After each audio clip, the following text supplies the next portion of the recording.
Well, I want to get a little read on what are you reading as of late? Got any good recs? Got anything on your plate?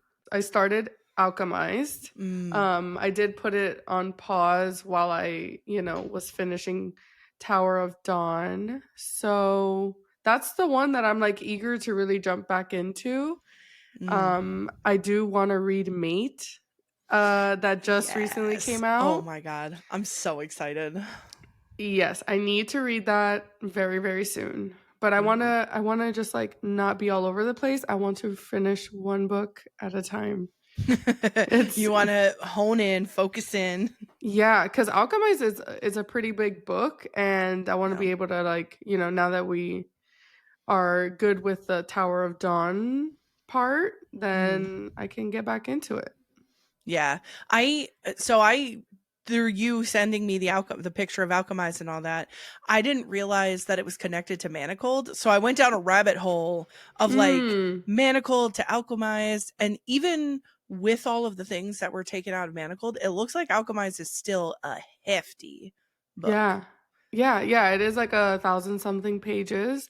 Oh Um my god. it's just such a big book, and it's also thick. When Mm. there are books that are like smaller and thick, and you're like, okay, but then this one is like big This and one's a big also one. big.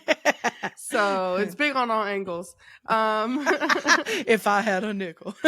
So yeah, but I haven't read Manacled yet. I do have it on my Kindle when I Mm, downloaded it a long time ago. I sure. never got around to it, but I want to read Alchemized first, then I want to read Manacled. Yeah.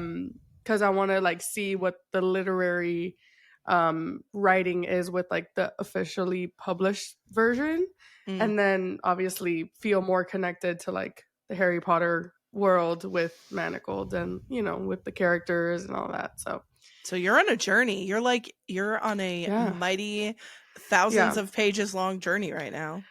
You know, there's lots of books. It's hard. It It's is. hard. I literally had to buy a little book cart the other day Girl, to cuz not the cart. No. I I'm sorry. I did though because my shelves, when you start turning your books sideways and stacking them on top of your Yes. books, I that's where did I was have at. to I did have to start doing that because I recently went thrifting for books. Girl, well, I sent you the picture. Yeah, yeah. You I had a I whole plethora. I got a good haul for sure. And Mhm. yeah, my bookcase is full. So now I'm doing the sideways thing that you do. Yeah, yeah. But I Well, don't think now it I don't because I have my cart, but the okay. cart is full of books. So Your I cart's gonna need a cart. my cart needs a cart.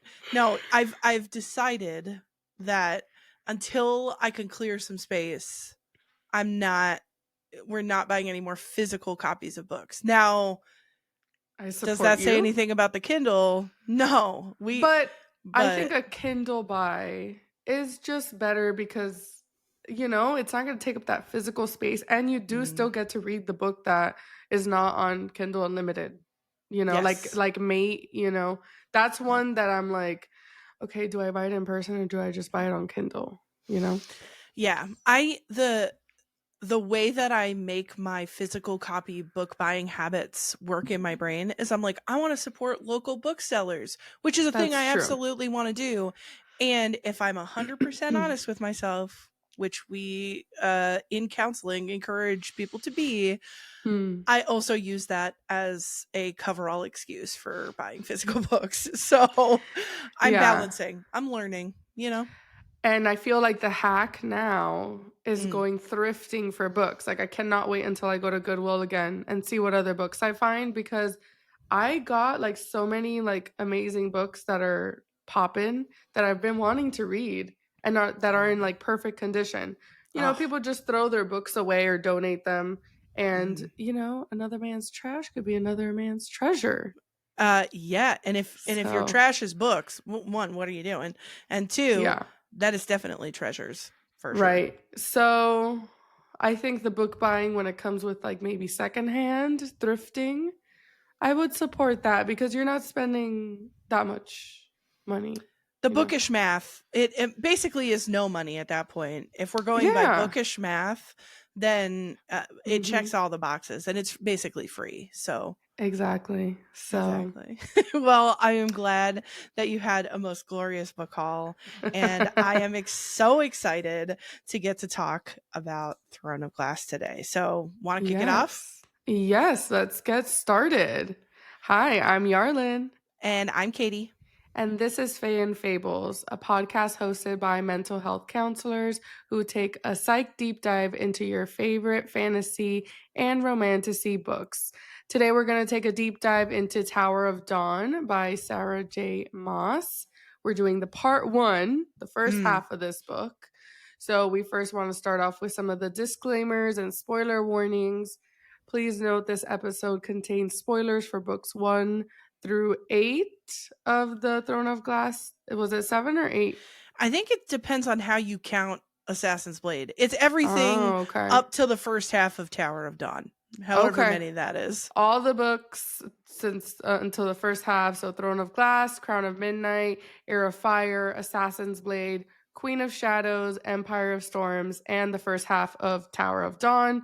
I think it was until like page 320 something of I Tower of think Dawn. it's 335. I don't know why that number is sticking in my head.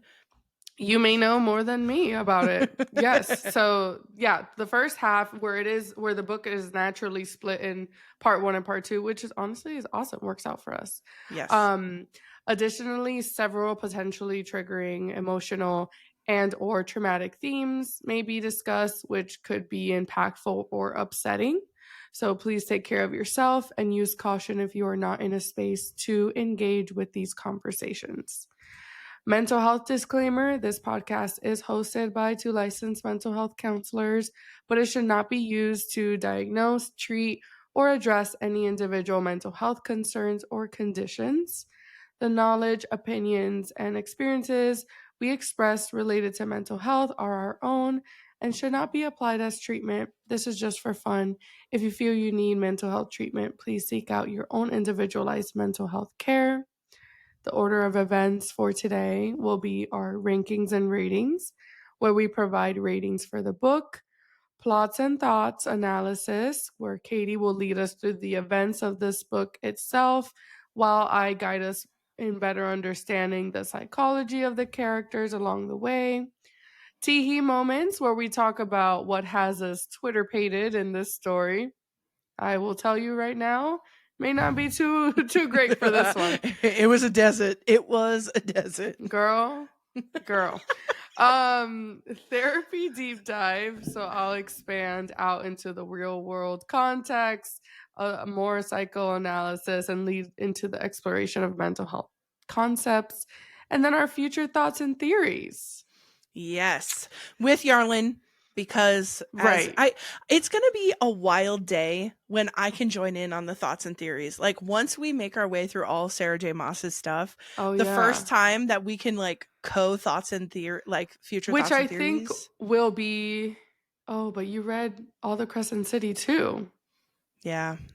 Unfortunately, depending on how you view it, but it'll be a hot second before I can jump in with thoughts. Yeah, and it would have theories. to be for the Akatar one, the new one that would come out, I guess. Yes, yeah. So Our very last Akatar episode will include future thoughts and theories. Although, if we're gonna, I'm hoping, and I think we talked about this, doing Throne of Glass, then Crescent City, then Akatar to kind of lead us up to that new book. yes. So once we've done all of that, it unlocks. We may have to do a whole other episode because I've got so much red string. I have so many cork boards. Yeah. It's bodacious. I'm collecting right now all of my theories and I'm tying quotes. You're crazy. Yeah. You're right. Correct. And listen, when you're on read number 3, that's true. I'm drinking the Kool-Aid. I'm sipping the soup, babe. So I'm out here. I mean, I'm trying to lock it down, but as we go further and further along, it gets harder and harder because I'm like, ah. That's true. So to start off our events for today, rankings and ratings. Yarlin, what were your stars? What were your chili peppers and why? Okay, so I'm sure not many people are gonna be happy with my star rating. So my star rating for this one was a 2, Mm, and my mm, chili pepper was a 1. I almost mm. gave it a 0. I don't A know what it -5. was. I don't know, and your rating, I need you to explain. But I felt very bored, at least with the first Mm, half of this book. Um, yeah, I don't know. I don't know what I feel like. Maybe I can add my thought that I was about to say, maybe in the future thought or theory. But I'm just like, I really hope the second half is better. mm. And if not, I would be like, what was the purpose of this book? Just small feelings about this. Just some slight. I feel like last time when I told you that this was from Kale's perspective, that started off the like, what the fuck is Right. this Yeah. feeling? And it seems like that has not left you. And I really was interested in seeing his healing journey and story, but Mm, the way that this is going, like there's only like one interesting part of that of what has been going on. Everything else, I don't need to hear about the massages and the baths. It just feels very like I don't think he needed like this whole book, but I'm probably wrong because there was still the second half that we need to read and talk about. So I'm hoping it picks up, but it's not looking good she's right not now. giving. She's not providing. It's Uh, not. It's not. what was the one thing that like captured your interest? I liked the murder mystery that Mm, happened, and it still hasn't been solved. They're still trying to figure it out. So I was definitely like, ooh, okay, because I do love a library moment. So I was yeah. interested in the library scenes, Okay. Yes. but um, yeah. So I think that was the parts that I was like, okay, that now it picked up a little bit, and then I got back to the massages and stuff. So um yeah, I don't think it needed to be this long. Like I think Mm, all the events that are even going to happen maybe in the second half of the book could have been all in a 300 pager book, I mm. think. I Like a think. little, almost like bordering on a novella or something. Yeah. Okay. Yeah. I don't know. There's not Those are my thoughts. I'm not going to be a true hater right now, but I'm not so But happy about the first half. That's all I'm going to say. the temptation is there to be a true hater. Yeah. Uh and let's see what happens in the second book. Who knows? I don't. But I do know what my star and chili pepper ratings are. Tell So me. she Charlotte's like, how did you arrive at here? So I gave it 5 stars, which only goes with everything else that I think about this series. Okay. And one chili pepper. If I could have given it, well, there was the little like opium scene where they're like, Oh yeah. there's like a little something, but I it didn't think was it's it was enough. it was I didn't dry think out here. It yeah. was a desert in the way of like Twitter pated sexy scenes. Um Yeah. so why I give it 5 stars. One, I do think it's a little unfair because I know the rest of the book, and I will say I think the second half does pick up a lot. So first and foremost, I may be just skewed here because I know the larger arc. So I'm Right. willing to own that. The things, if I take the first half of the book and I just think about that, the things that make it sort of star worthy to me. One, I love Irene as a character. She may be one of my favorite characters. Oh, okay. Period. Yeah. I think there's a part of me that connects with Irene in the healer sense. Mm. Like, I don't know if you like found yourself at any point being like, oh, this is kind of like how a professional helper thinks. Like, you're kind of aware of people and what may be going on. The fact that she was like, we're healing emotional wounds in addition to physical wounds, that was something that I really appreciate a lot. And I think even in the moments where she is frustrated with Kale, like she tries all these different techniques to like get through to him. And Mm, I can connect with that kind of thinking of like, what's going to help break down some of these walls that he has emotionally. Um and then I also really like the character of Sartak. He's a character that I like a lot. I like his vibe, and that's all I'm going to say about that. And mm, then I like the setting. I like Antica. I like the Torre Chesme. I like the idea of libraries and healers, and yeah. it's just new, it's different, it's somewhere we got a view into a whole different world, and it really expands out the view of like even like the map. It just it's a whole different thing to learn and to understand, and I for those reasons I really enjoyed reading it. And Mm. fully willing to admit some of my star stuff may have to do with what I know about the second half. I would agree. I think so. Yeah. Because I do agree of this like new like setting, Mm, library, healers. Like I do love that concept. Um, which is interesting because it's like, some of that energy is also in the Alchemized book, but obviously very different. mm, Um, but yeah, I did like that quote of the healing physical wounds can also be connected with like healing emotional wounds. When I read that part, I was like, oh, okay, yeah, I get you. But I don't know. I think it was just too much of the same things where I feel like mm, maybe we could have given him a quicker heal in this story.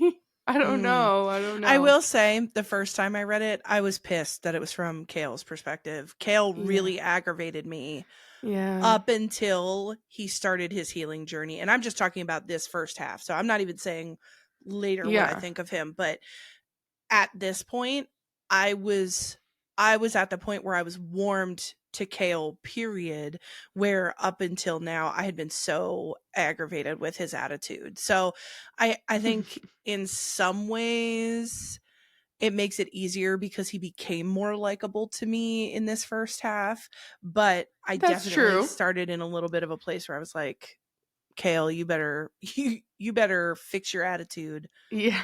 Pronto, I'm mad.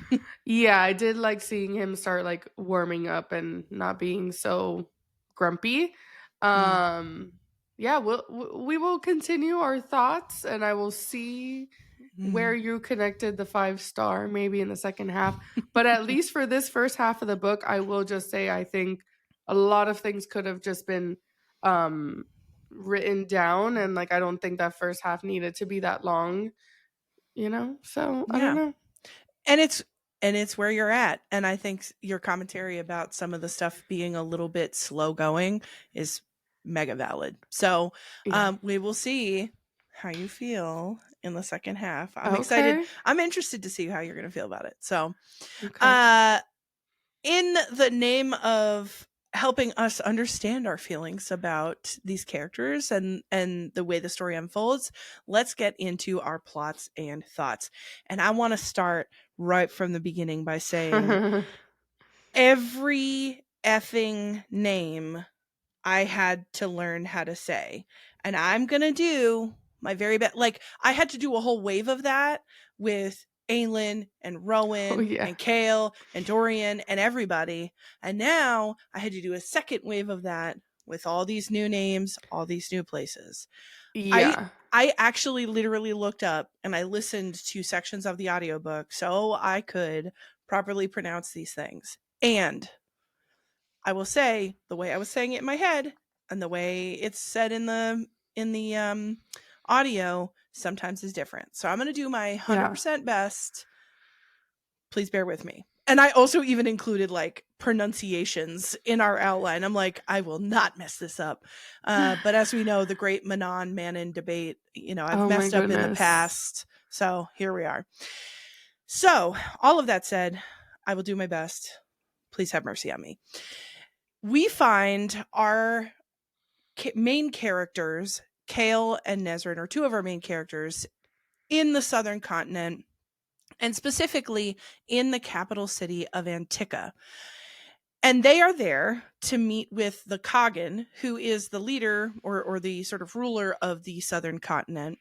And they have two objectives. One is to try to help Kale heal his legs with help from the healers at the Torre Cesme, as well as convince the Kagan to help them in the war with the Valg. And a lot happens in terms of those two goals. There's many blockages to them meeting those goals, and they have to try. Dorian, especially, I think Kale feels the pressure from Dorian to help them. He wants to protect Dorian, and this is the one way he can do that. It's important to note that the ruling structure in the southern continent is different than Otterland. We've been stuck in Otterland for so long. We're very familiar with the power structure.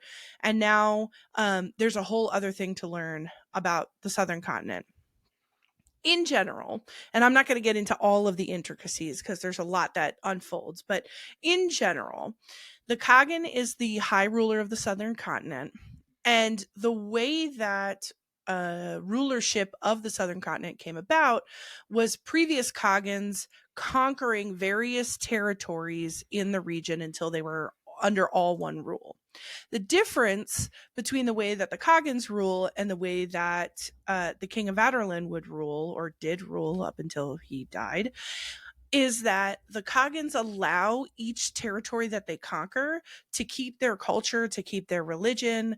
And so, because there's sort of an honoring of all of these different territories, the territories are kind of peaceably, at least now, in under the rule of the Kagan. Now, that doesn't mean there isn't, violence or intimidation that went into creating that. But for the most part, folks are okay being under the rule of the Kagan. And that is why Antica, which is the capital, is often referred to as the city of 36 gods, because they don't require that anybody worship under any one god or any one system. They incorporate all different gods. So there's temples everywhere. Folks are believing as they would like to. And instead of choosing successors based on birth order or gender, which is very much the way of being in Otterland and in, I think, much of Aurelia, they choose their successors based on sort of picking from their children. So the ruling Kagan will have a bunch of kids and will pick the kid that they believe is the most suited to rule, regardless of gender or birth order. And that creates a hardy and almost it's an intimidating level of competition among children of the Kagan. And there's danger and to being a sibling under a Kagan.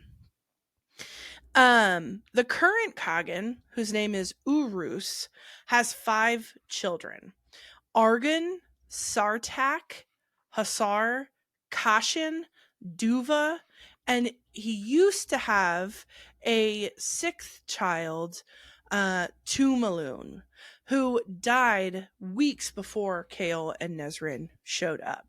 And each of the remaining living children controls an element of the empire. Argon is known as the court schemer, the leader of the viziers. Sartak is the leader of the Rook riders. Rooks are essentially the southern continent version of wyverns, except they have feathers and they look more like kind of griffins, bird-like, and they are about a half to a third of the size of a wyvern. But Sartak is the leader of the Rook riders. Hasar controls the naval elements of the Kagan's army. Kashin is in control of the land army, or a leader of that. And then Duva, we find her at the top of this story, placed into an advantageous marriage to a guy who's from south of Doranel, so not Maeve's territory, but a territory south of that, and she is heavily pregnant when they arrive. Everyone thinks that Tumaloon killed herself when she died several weeks ago. But Caution thinks there is foul play, and pretty immediately upon Kale and Nezrin arriving, he asked Kale to keep his eyes peeled for anything that looks suspicious, anything that looks off. He knows that Kale and Nezrin have experience in whatever the hell's going on in the northern continent in the eyes of Caution. And Kale agrees. Kale agrees to keep his eyes open and tells Nezrin to do the same.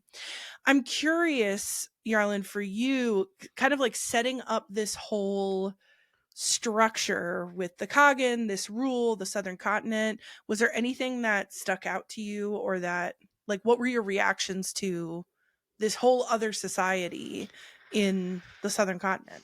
Yeah, I think it was definitely interesting to see how they work all like the dynamic of their societal structure, especially within like the family and like all the almost like siblings kind of having to compete with each other.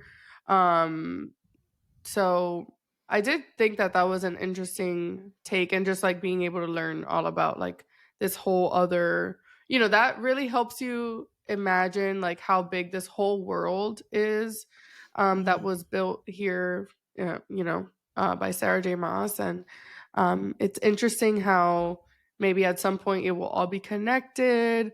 mm, But I thought it was pretty interesting to see just those differences, especially like those cool creatures like the griffin like stuff. mm. Um, I thought it was interesting. Yeah, agreed. It was something new. It was something fresh. A whole other society Mhm. that we hadn't heard. I mean, you hear mention of the Southern Continent, and we'd heard from Irene in Assassin's Blade and about the Torre Chesme. So we'd had Yeah. glimpses, but this was the first real introduction to the societal structure, which I thought Right. was really cool. Because when it was introduced, it was just more like a healer school type of thing, and now we get to see it's like a whole world. It's like a Mm, whole different structure. And I don't really like the competition thing about the siblings. mm, I think sometimes like that's the way that is decided who is the strongest, mm, who's the one who's able to rule out of all of them. But like, what if the parents have like favorites or something, mm. you know? And I think in some ways, so they talk about Antica and the Southern Continent as being this model for how a society should be, because there's a lot more gender equality, there's a lot more prizing of learning. They do not believe in enslaving people. They hire folks as servants. And so there's all Mhm. these things where it's like, wow, the Southern Continent is so forward thinking and so such a great place.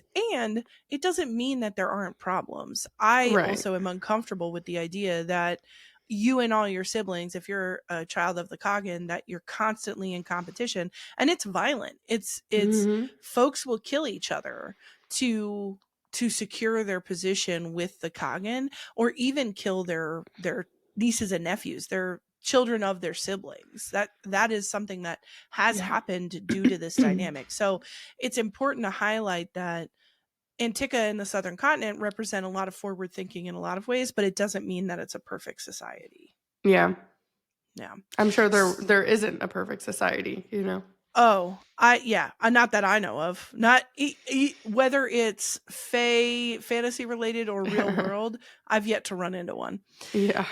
So, Kale and Nezrin, and Nezrin has some knowledge of the Southern Continent and of the workings of the people there, because her family is from Balroon, and her mother, or no, her father was a Southern Continent guy who married an Adarlanian woman, and they all lived in Adarlan Nesrin lived in Aderlin her whole life, but she looks Balrooni.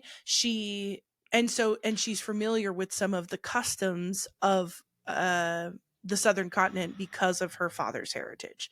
So Kale and Nesrin step into this new world. Nesrin with some information, Kale with almost none. He doesn't know what the hell's going on. But Nesrin tries to educate him as best she can in the weeks coming over and in some of the, initial meetings that they have with folks. And they start their introduction to the Kagan by bringing chests of jewels as a peace offering.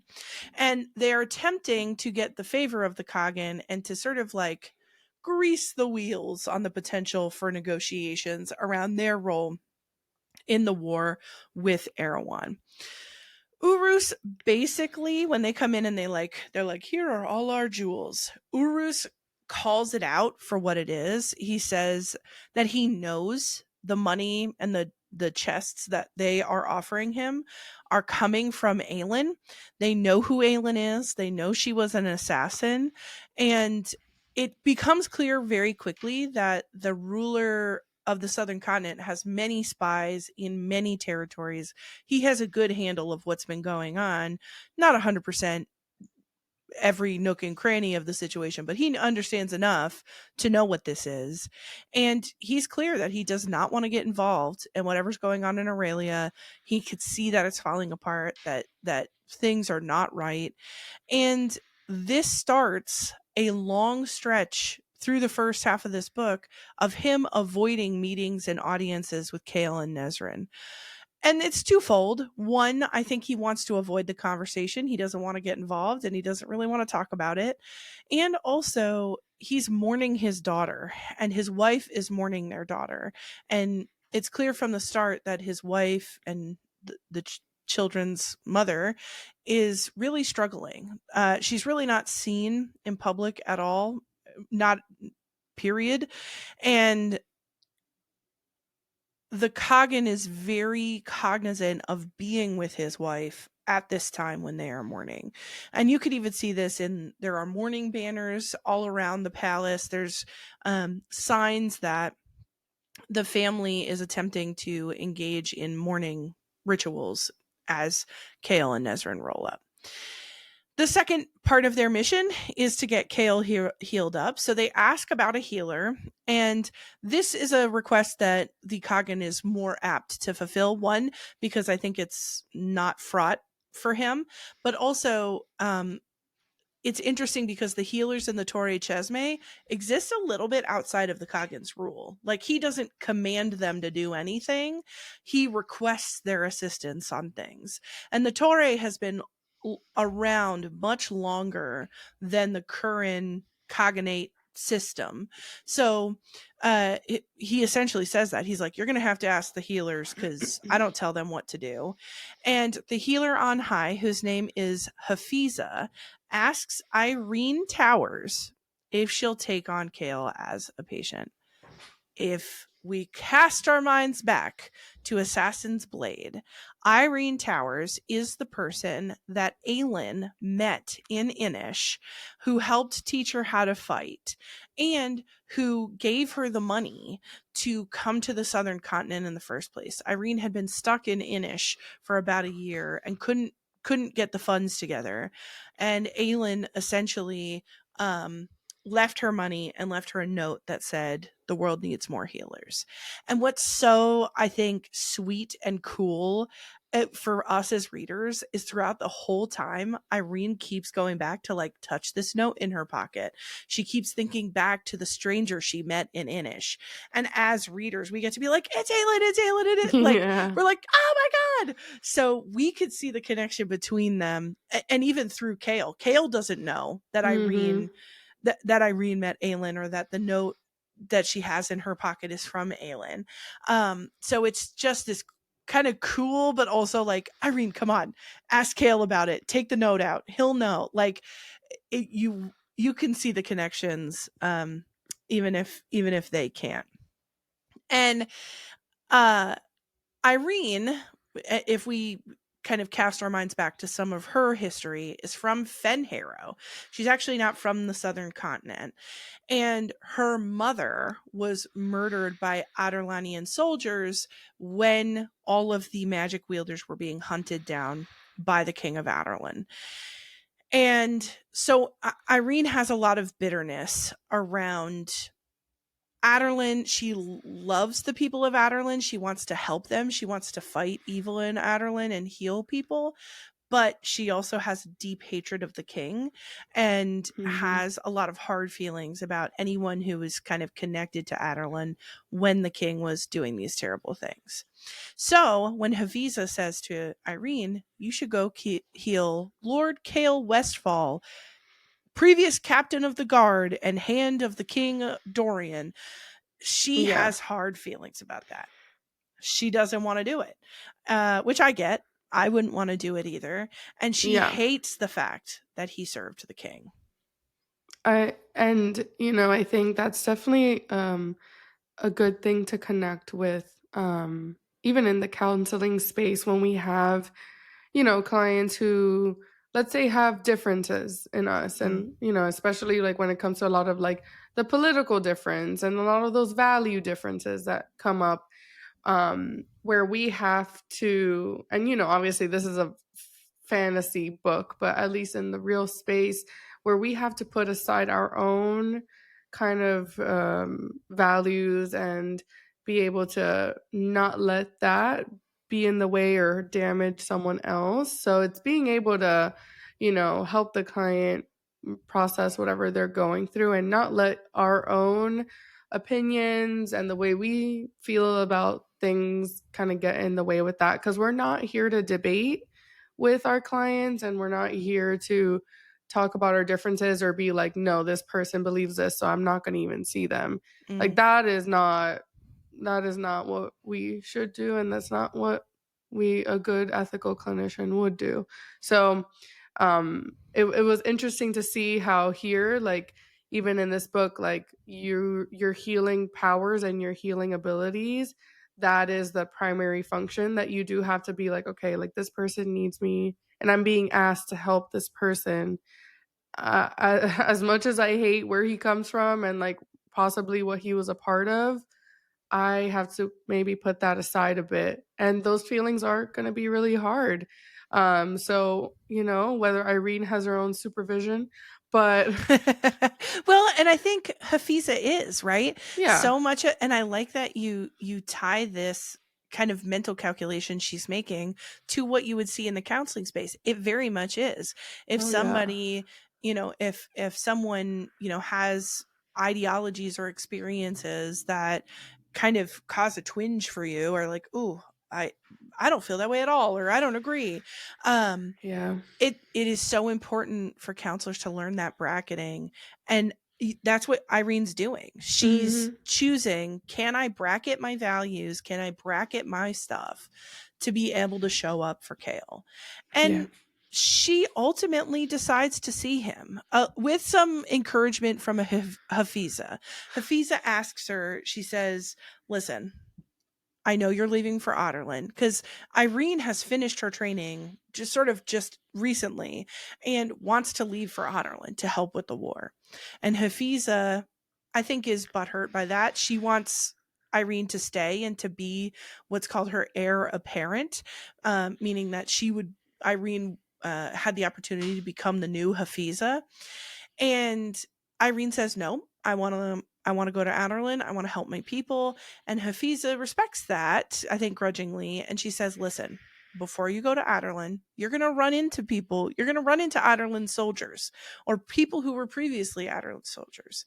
Take this as sort of your last test. Both of your healing abilities and your ability to work in Adderlin and help the people of Adderlin. And so she says yes. But Irene, I think, also has a little bit of like an ethical quandary here, if we were to put it in counseling terms, because she starts off, she's kind of rude. She's curt with him. She's late. Yeah. You can see that despite her best efforts, her values are showing. And this for us as Mm. counselors would be like, ooh, you got to work your stuff out. Yeah. This If might, you and again, like this might be like her first experience with that and maybe did not receive as much guidance on like how to go about kind of more of the interpersonal, ways of doing that, because for sure she was not giving a good first impression. yeah. Yeah. And She was bungling that a little bit. yeah, so if you were to think that in the counseling space, then, if your therapist is rude to you right from the get and, just like a lot of those things are not sitting right, that you may not see that person again. Like you may make that decision of like, hey, like this person did not feel warm and welcoming, it did not make a safe space for me. Um, and hopefully that never happens, because how can someone like really do that from right the beginning? But you never know. So yeah, I think Irene was missing the mark here, Hmm. for sure. I like that you highlight too that you can shop around for counselors. If somebody doesn't is it's not the right fit or it doesn't feel right, sometimes there's a process in being able to find a good match for you. So this is also an encouragement that if you're looking for mental health care, don't get discouraged if the first person you meet is not a good fit. And that's not even to say if they do something, if they're cold to you or something, but even if it just doesn't feel right, I Yeah, always tell folks give it like 2 or 3 sessions, see if you can kind of warm up to somebody. And after 2 or 3 sessions, if you're not feeling good, try to find somebody else. It's yeah. okay to match with some like to take a little bit of time to match with the right person. Yeah, definitely. Because every clinician is different and their approach is different. Even, Mhm. when you think about the modalities that they use, all of that really has an effect on like how how the interactions will go as well. Mhm. So, Yeah. you are the one who has the power to make those changes that feels right to you. Mhm. And it always sucks when I hear a client have a bad experience with a therapist that like Mm. invalidated them or like just was not it was more hurtful than helpful, and Mm. then like they start to see me and like they always, I have a client that comes up to my mind about it, and that person always like brings up to me like just so much appreciation for like Mm. just how different it could be and Mm. how much more like supported she feels. So yeah, I Mm. think, the experience can also like don't let a bad experience deter you from receiving treatment. Mm. Because there's so many great counselors out there. So definitely worth trying out and see who feels right to you. Exactly. And to Kale's credit, he is not deterred by Irene's lack of warmth. Uh, Now, don't get us wrong. Kale is stubborn. Kale is sometimes very grumpy. So Yeah. he's got his stuff. But she pretty quickly realizes that Kale is not this like mindless, violent brute that she thought he was going to be, and that he is struggling deeply. Not only do we find out that he's got this physical injury, but there is a dark magic that is connected to his injury. There's some remnant of the King of Adarlan's dark magic that lives inside of him, or is an echo of that magic. And he's grieving. He's grieving the loss of his mobility. He feels, I think, a stranger in his body a little bit as he tries to figure out how he wants to move around. And you can clearly see some of the embarrassment he feels even in using a mobility aid. Like I think they call it a wheeled chair, or Mm. a wheeling chair. They changed it a little bit to make it fantasy, but it's a wheelchair.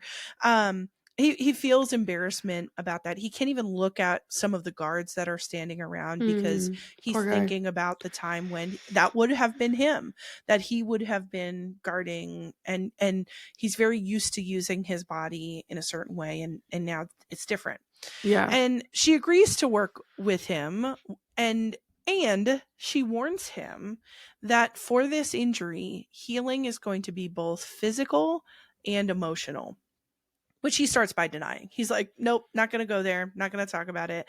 And Irene, in the way of many healers, goes, okay.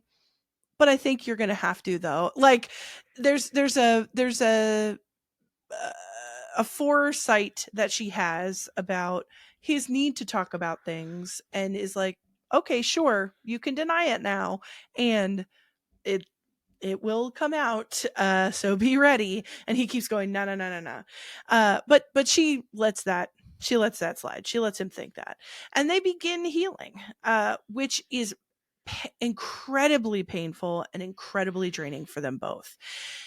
They lose hours of time in these healing sessions where Irene is basically going into not just his injury but this black magic and trying to heal it, or kind of clean it out. And through these sessions they have together, they start to warm up a little bit. I'm not saying that it goes immediately to warmth 5000. They're not best friends at the No. start, but they have enough warmth and knowledge of each other that they can work together and be a bit warm to one another. I think because she sees this black magic within him, she knows how painful it is, and he knows how much pain it's bringing her to try to heal him.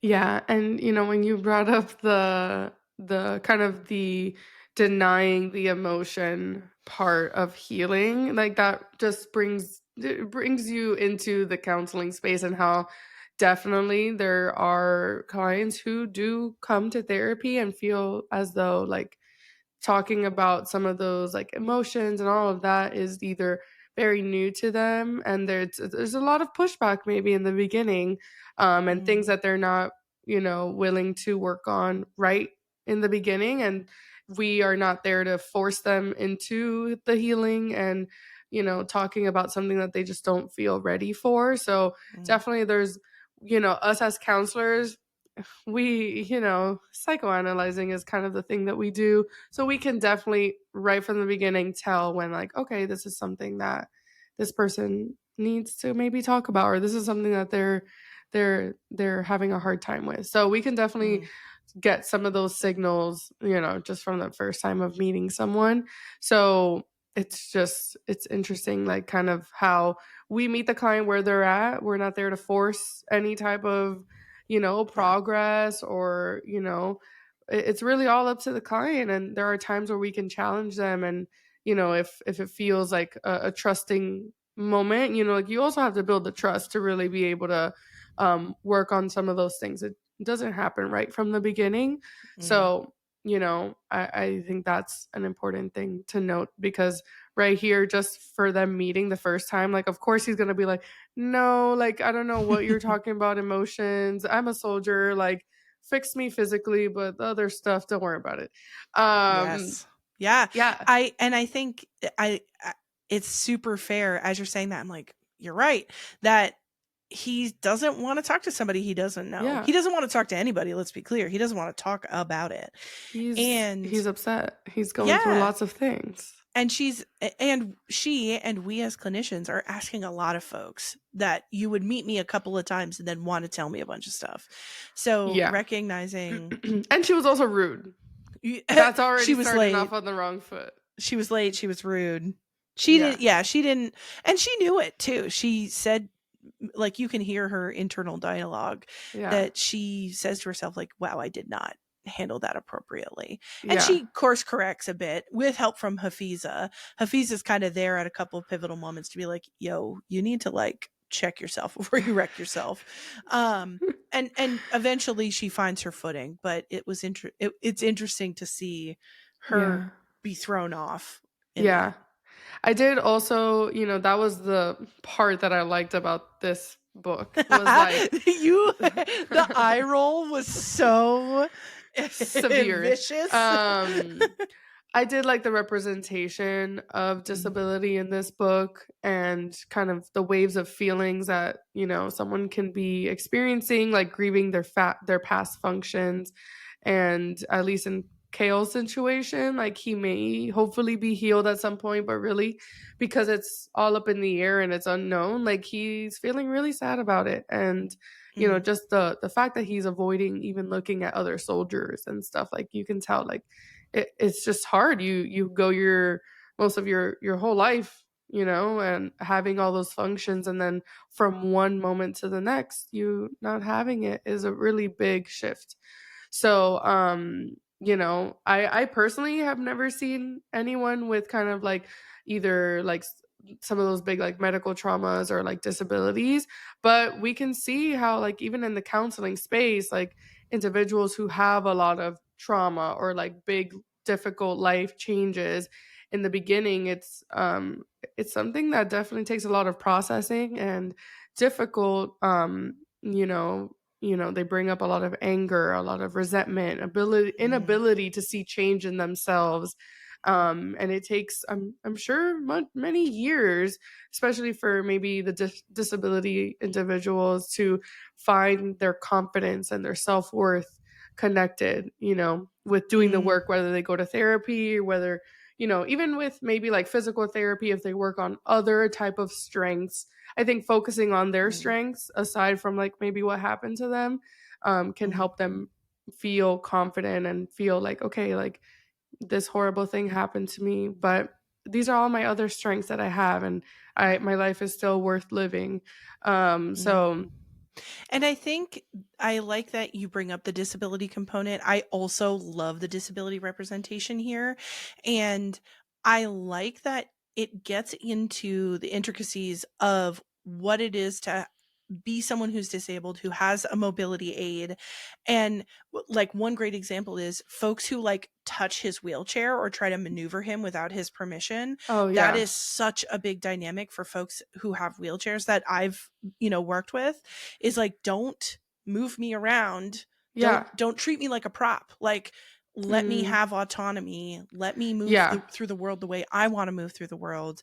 And I think in Yeah. some ways, like, let's say, because we don't know if he's going to be totally healed at the end of part one. Let's say he isn't, right? Like, let's say what if he has to use a wheelchair for the rest of his life? How Yeah. can we turn that, or make meaning of that in such a way where it's like, this is a new way of moving my body, this is a new way of moving through the world. It's not any less than what I how I'd be moving through the world if I were walking on my legs. It's a Mhm. different way of moving through the world. And there's a way of viewing disability called the social construction model, where the idea is that any barriers that someone with a disability may face have to do with the way the world is constructed around them. Mm. One great example of this is that many people have contacts and glasses. But imagine a world where they didn't. Like, imagine we just didn't provide people with contacts and Oh my glasses. god. I'd be blind. That's what that's essentially the point. It's like, we've Yeah. created a whole system that just provides that accommodation, and we don't Yeah. talk about it as a disability because it doesn't feel that Yeah. way, because we all have That's the so accommodation true. available. Oh my But with like gosh. wheelchairs, imagine if just every place had ramps, if every place had elevators or like Yeah.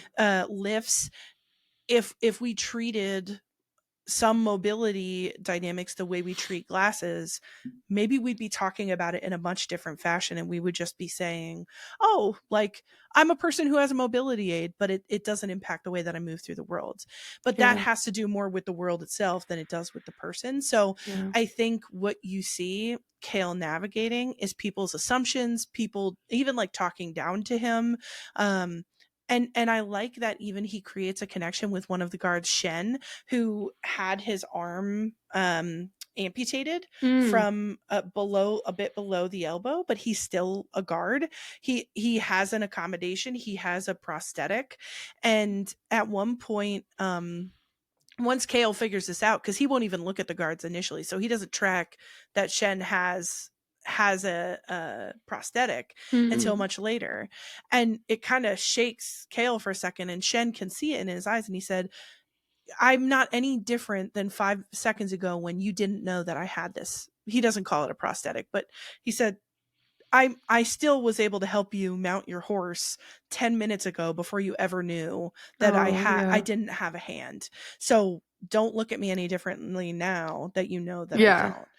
So I'm not going to, I could pop off about the Yeah. disability dynamics, because you're watching Kale navigate disability in several different ways. And I think it provides great representation, and it provides great messaging around how can we, if you're not someone who uses a mobility aid, or you have someone in your life who uses a mobility aid, how can we show up for folks in a world that is not built to always Yeah. accommodate, mobility aids. Yeah, and, even, I think you brought up so many things that I didn't even think about, like the whole contact and glasses thing.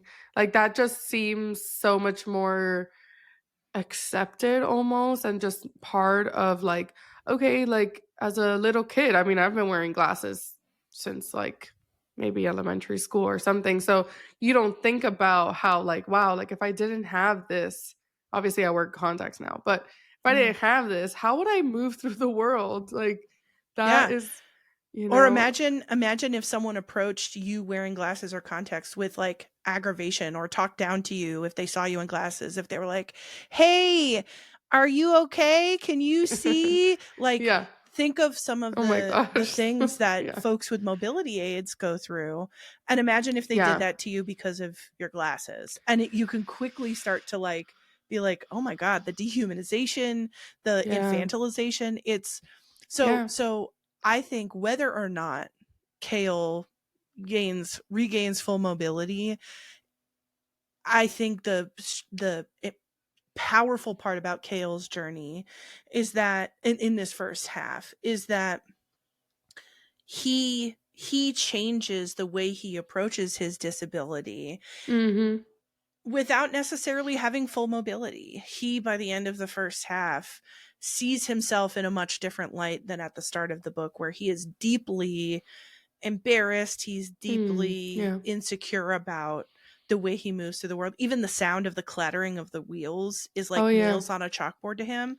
But by the end, he's like he's just fit. He's mounting horses in a way that works for him. He's moving through the world and making accommodations for himself. He's learning how to fight in a wheelchair.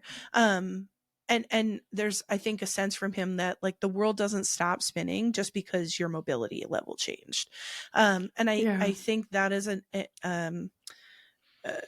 a trajectory that I've seen folks go through. I worked, as I've mentioned, in substance use disorders, and a lot of substance use disorders start with injuries, work Mm. injuries, or chronic Mhm. pain that someone takes, and especially during the opioid epidemic, that doctors would Right. prescribe large amounts of opiates to people and then become really shocked when folks would become addicted to opiates. And Yeah. so I've worked with folks who've had chronic pain or had to use mobility aids, um, and it is such a process to work with your body rather than wishing your body was different, and Mhm. recognizing when it's the world that has a problem and not your body. Like, Yeah. if every place just had a ramp, then I wouldn't have to go through this whole rigmarole. It's not about the fact that I can't move my legs, it's about the fact that you don't have a ramp.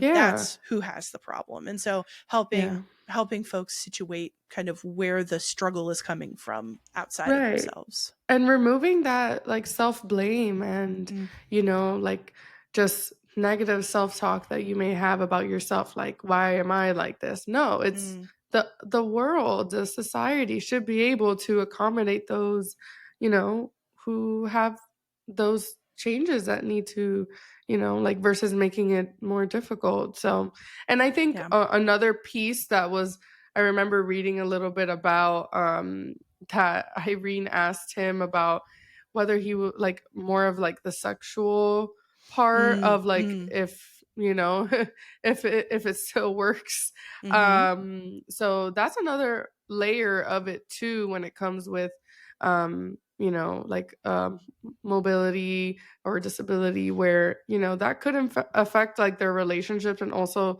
like mhm, another part of their like self-esteem or expression is mm, like if they are not able to involve themselves sexually because of their mm, maybe lack of you know mm. And in what ways can we, okay, so if you can't get an erection mhm and you and your partner want to have penetrative sex, like, how do we help you do that in different ways? Like, how do we use toys? How do we use other things? I think that, well, and I think it's a little bit different because Irene is his provider. So she's asking him a healthcare Right. question. Right. But I think even recognizing, I've talked to folks who have disabilities who will say, like, people will ask me if I can have sex, who, like, I don't know. They're just asking me, like, Yeah. oh, do you and your partner have sex? And it's like, would you ask other people that? Like, would Yeah. you, If it's so if it's not like a doctor, your doctor asking you, like, other random people should random not be people asking you that. if you can have So, sex. Yeah. And so I think you can even see what a tender topic it is, even coming from a provider, how yeah. tender a topic can be if you're asking someone what their ability level sexually is, Yeah. and being able to be creative with folks. Like, okay, if getting an erection is not possible, how do we make penetrative sex work within your relationship if that's something you want? Or do you need penetrative sex in your relationship? Are there other kinds of stimulation that can be helpful? So being able to be open with these conversations with clients in these subjects that folks, I think, often are feeling uncomfortable around talking about, Yeah. um, I think that that's a superpower that counselors have, to be able to, like, let's bring that topic in, whatever's concerning you, let's bring it Yeah. in. Yeah, and not making it uncomfortable for them. Exactly. So Irene and Kale begin their work. They're figuring each other out. They are getting closer despite the challenges. And where is Nezrin? What's Nezrin up to while this is all happening? Because sometimes Irene and Kale are healing for hours at a time, and they're both lost in the sauce. So Nezrin is doing a couple of different things. She, first and foremost, is going to visit her family who live in Antica. Her aunt and uncle live in the city, and she has nieces and nephews. And this is a side of her family that she has never met. And so she goes and seeks them out, and it's wonderful. She gets to connect with her family. She feels so welcomed and loved by them, and it's a source of support for her that she had been missing in her travels with Kale. She also finds out she has a lot of concerns about where her father and sister are back in Otterlin, and they found out that they have escaped Otterlin, but she's not 100% sure about where they are now, and this definitely adds stress to her uh, to her mind. She wants to know where they are, and she's not getting word about it, but at least she can have support from her aunt and uncle. So Nezrin is doing that, and Kale and Nezrin are also navigating interactions with the Coggins children. They are invited to go to regular dinners with the Coggins children, and Nezrin, in an effort to, like, get an inroad, goes on a rook ride, the feathered bird flight beasts. She goes on a rook ride with one of the princes, Sartak. They are ridden by a whole sect, the Rookin, of the king's people. And as I mentioned, they're about half or two-thirds the size of a wyvern. So she's making calculations of how would the rooks go up against the wyverns, and she's not totally sure, but she's making calculations. What's interesting here is Nesrin is afraid of heights. She's it not debilitatingly, it doesn't stop her, but she's like, this is not totally comfortable. But she really finds enjoyment being on a rook, and flying through the skies. There's a sense of freedom that she really gets from that.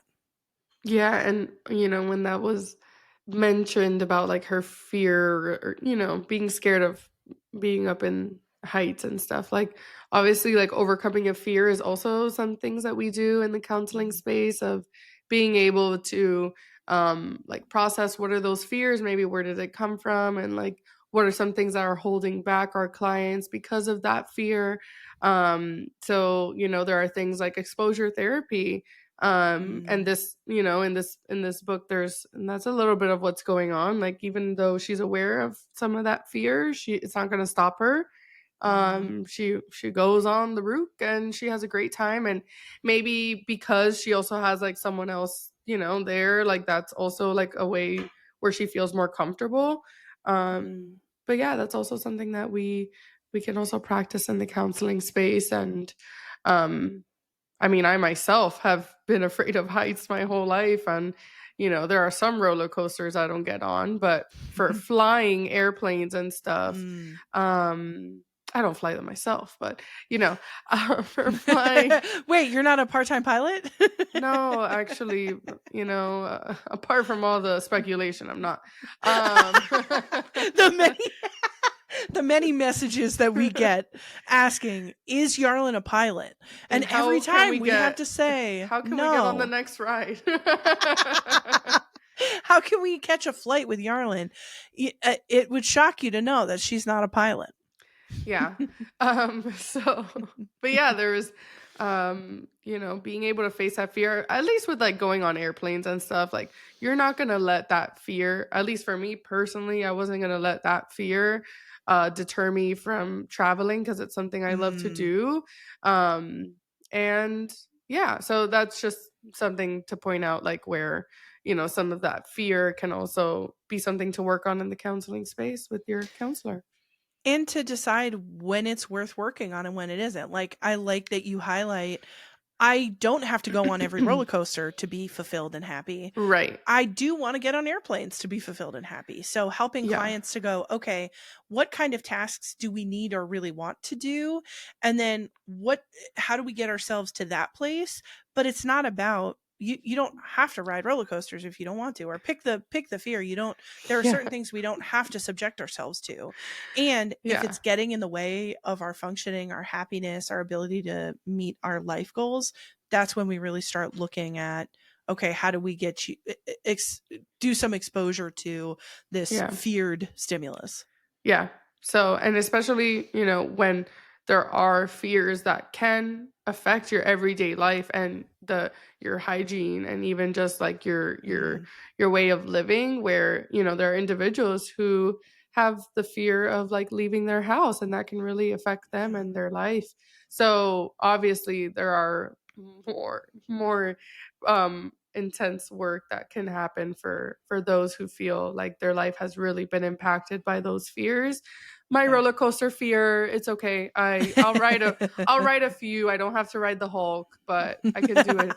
I could do like an indoor roller coaster and I'll be okay. Yeah. I'm not a huge fan of roller coasters either. I just don't.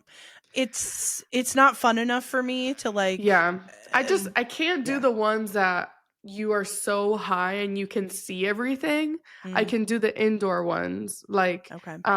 like there's like a Harry Potter Gringotts Bank roller coaster that I love in Universal, but it's an indoor one, so you don't see how freaking high you are and like how fast everything is going, because it's like an indoor thing and you're entertained by stuff. So I can do that, but do not ask me to ride one that I'm gonna be going like this.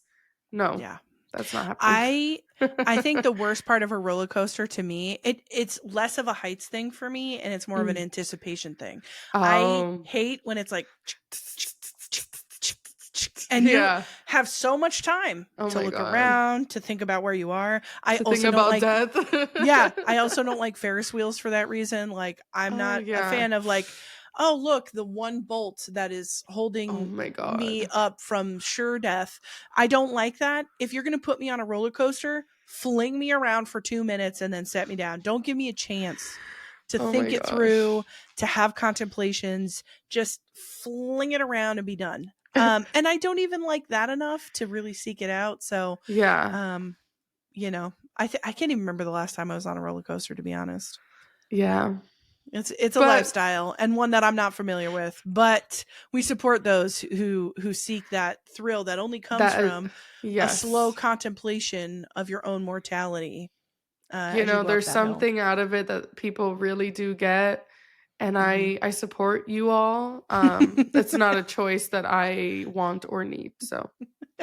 So shout out to all those folks out there. Anyway, so Nesrin is conquering her fear of rook rides and roller coasters, and Irene is looking in the library, one of our favorite places in the world. Yes. And she's looking for answers to the magic that is in Kale's injury. She's fighting this fight on two levels, on the physical and on the magical. She doesn't have a lot of uh experience with the kind of magic. She has no experience with the kind of magic that came from the King of Aderlin. So she's looking in these books and she's going, wow, these are weird runes or something. She's looking at information about the word marks, Mm-hmm. the valg. She's looking into stuff that she doesn't realize is connected to all the things that Kale and Nesrin have been facing up north.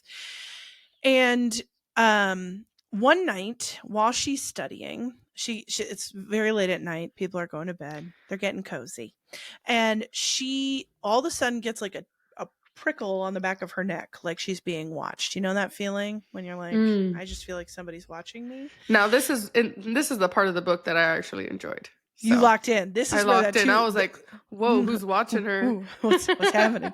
This is where those 2 stars came from. Yes. She's studying in the dark and she senses a dark figure watching her. And immediately she's like, something is not right. I'm going to trust my gut. And she's using techniques taught to her by Aelin, that the like she's gonna walk out of there, but it's gonna be confidently. She's wrapping her book bag around her fist to use for a weapon. Like she's making calculations. Love But she's that. got this long sort of bookshelf hallway that she's got to get to before she can get to the light highway that's gonna hallway. I was That's like, wait, what highway? she hopped on 95, Oh took that about an hour north. No, she God. needs to get the light of the hallway, and so she is confidently walking briskly, and then by the end of it is just running, because she can feel in the stacks over the like thing. Someone catching up to her. Yeah, she can through the books on. She's not totally looking because she doesn't want to acknowledge Oh my god, whoever it is, but she's like hustling her bustle, and on her way to the lit hallway she stumbles upon a body of another healer who she had talked to and who looked a lot like her. They had similar coloring, they had a similar height, and the body of the healer looks like the bodies that Rowan and Aelin were finding over in Mistward. Of course, Irene knows none of this, but we know it as the readers. We're like, that's a husk corpse sucked out by a valg. And so she pretends like she can hear voices down the hallway, and she's like, coming ladies, I'm right on my way. And they're like, okay. They don't quite understand it, but like true like girls in the bathroom at the club style, the girls, they just say yes. They're like, yes girl. And yes, girl. Irene yes girl. And so Irene shuffles these younger girls to the light and rings the bell 3 tolls to tell everybody shit's bad. We need the guard. Yeah. Yeah. I do have a comment Go about this whole scene. You're telling me that this can't be the start of like a stalker romance or like a serial killer romance? Guys, tell me that this could not be the start of an amazing stalker romance or serial killer romance book. Okay, so plot twist, one of the Valg is like into her. And yes. What now? And uses his dark magic on her. Okay. Possibly with word marks. Oh, okay. Okay, fanfic. Okay. Oh my god. Plot twist. There's one. Now, is he like one good Valg, or is he just as bad as the rest of them? Like, why keep her alive? Why not suck the life out of her? Well, he's not good at all. He has some sort of interest in her, and wants to use her in certain ways, for his own needs, and then starts to develop some type of, bigger interest and relationship with her. And she's into it. She's into Okay. it. This is giving me very much what was it? It was Queen of Shadows when you talked about the bone prison that they were going to make and like she was going to be in the bone Oh, prison. You stop. have a whole you have a Oh my whole god. other dimension where every character just ends up in the most depraved situations with like the most Mm, darkest yes. of MMCs. Well, that gives you a window into the type of books I would like to read and that I do like to read. But Yeah, this is a good spin-off. Honestly, like you and I should probably get together and write some of this fanfic, including right. that Oh my what god. was it called? It was like what do we call it? That it was like the catacombs. Yes, the catacombs where The they're yes. so let's say this Val guy also that's his place where he goes and Oh. tortures Wait, so does he individuals. have Aelin and he's got Irene? Like he captured her and takes her back or like is it the Yeah, same dude? Oh, so we are talking maybe it's connected, all connected. some sort of poly situation or like Yeah. harem or something. Wow. I Okay. think, obviously because he has these serial killer tendencies, he grabs who he finds interest in Uh-huh. and Irene's just his next victim. It's giving trigger warning, it's giving dark, Yeah. it's very Haunting Adeline-esque. Yes. I mean, I did like Haunting Adeline a lot. So I feel like our dynamic is very predicated on like black cat orange cat vibes where it's just Mm. like we've got the stalker romance like trigger warning vibes and then I'm like and what if they're cute and you're like no But darkness. you like dark romance too. I do. But I will say I had problems with Haunting Adeline. I have a line. Okay. I'll read it. I'll get into parts of it. But I don't think I'm as like I have stop points, I think. And Yeah. I'm we need to do a Haunting Adeline episode. I think it would be But fascinating. yes. Yes. Um but I think there are like Bone Prison depending on what goes on in Bone Prison, there's limits for me. But I'm here Like for it. I would the read it. fanfic Yeah, I that would. we're gonna Oh, create. you're like no. We are creating this fan. I will create the fanfic. Yeah. It honestly For sounds sure. really good. Especially with this like Valg. Okay, Um so he's uh, trying to like capture souls, yeah. and But is there Irene's nothing that would make him redeemable? Like, is there nothing that would make him, or is he just like a horrible person down It's to the marrow? interesting because, if we were to connect this almost to like Twilight, right? Where Edward was so interested in Bella because he couldn't read her. So maybe Mm. with the Valg, there's something about Irene's soul that has almost like a Oh, goodness in it or something that he okay. finds interesting. And maybe that could be his redeemable thing where he The doesn't whole want to. like I can fix him vibe, like a little bit of the like. We love and I can fix him vibe. Yes.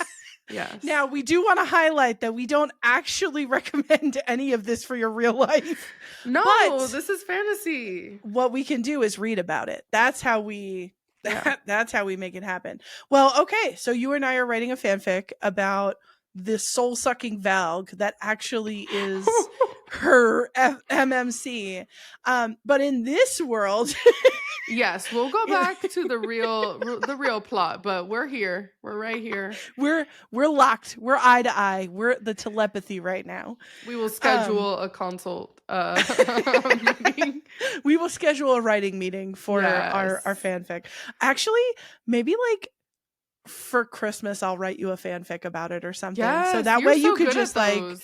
well, thank you. It comes from reading so much of this shit, but I could write you a little scene for your Christmas present. Yes. That way you I could just love sit. that. Girl, Okay. I will print it out and put it on my wall. Okay. All right. We'll get working on that. Okay. Um So her and the Vow don't get together. They don't have any trysts. That none of that happens. That's all in our fanfic. She sounds the alarm because she's scared and not in a sexy way.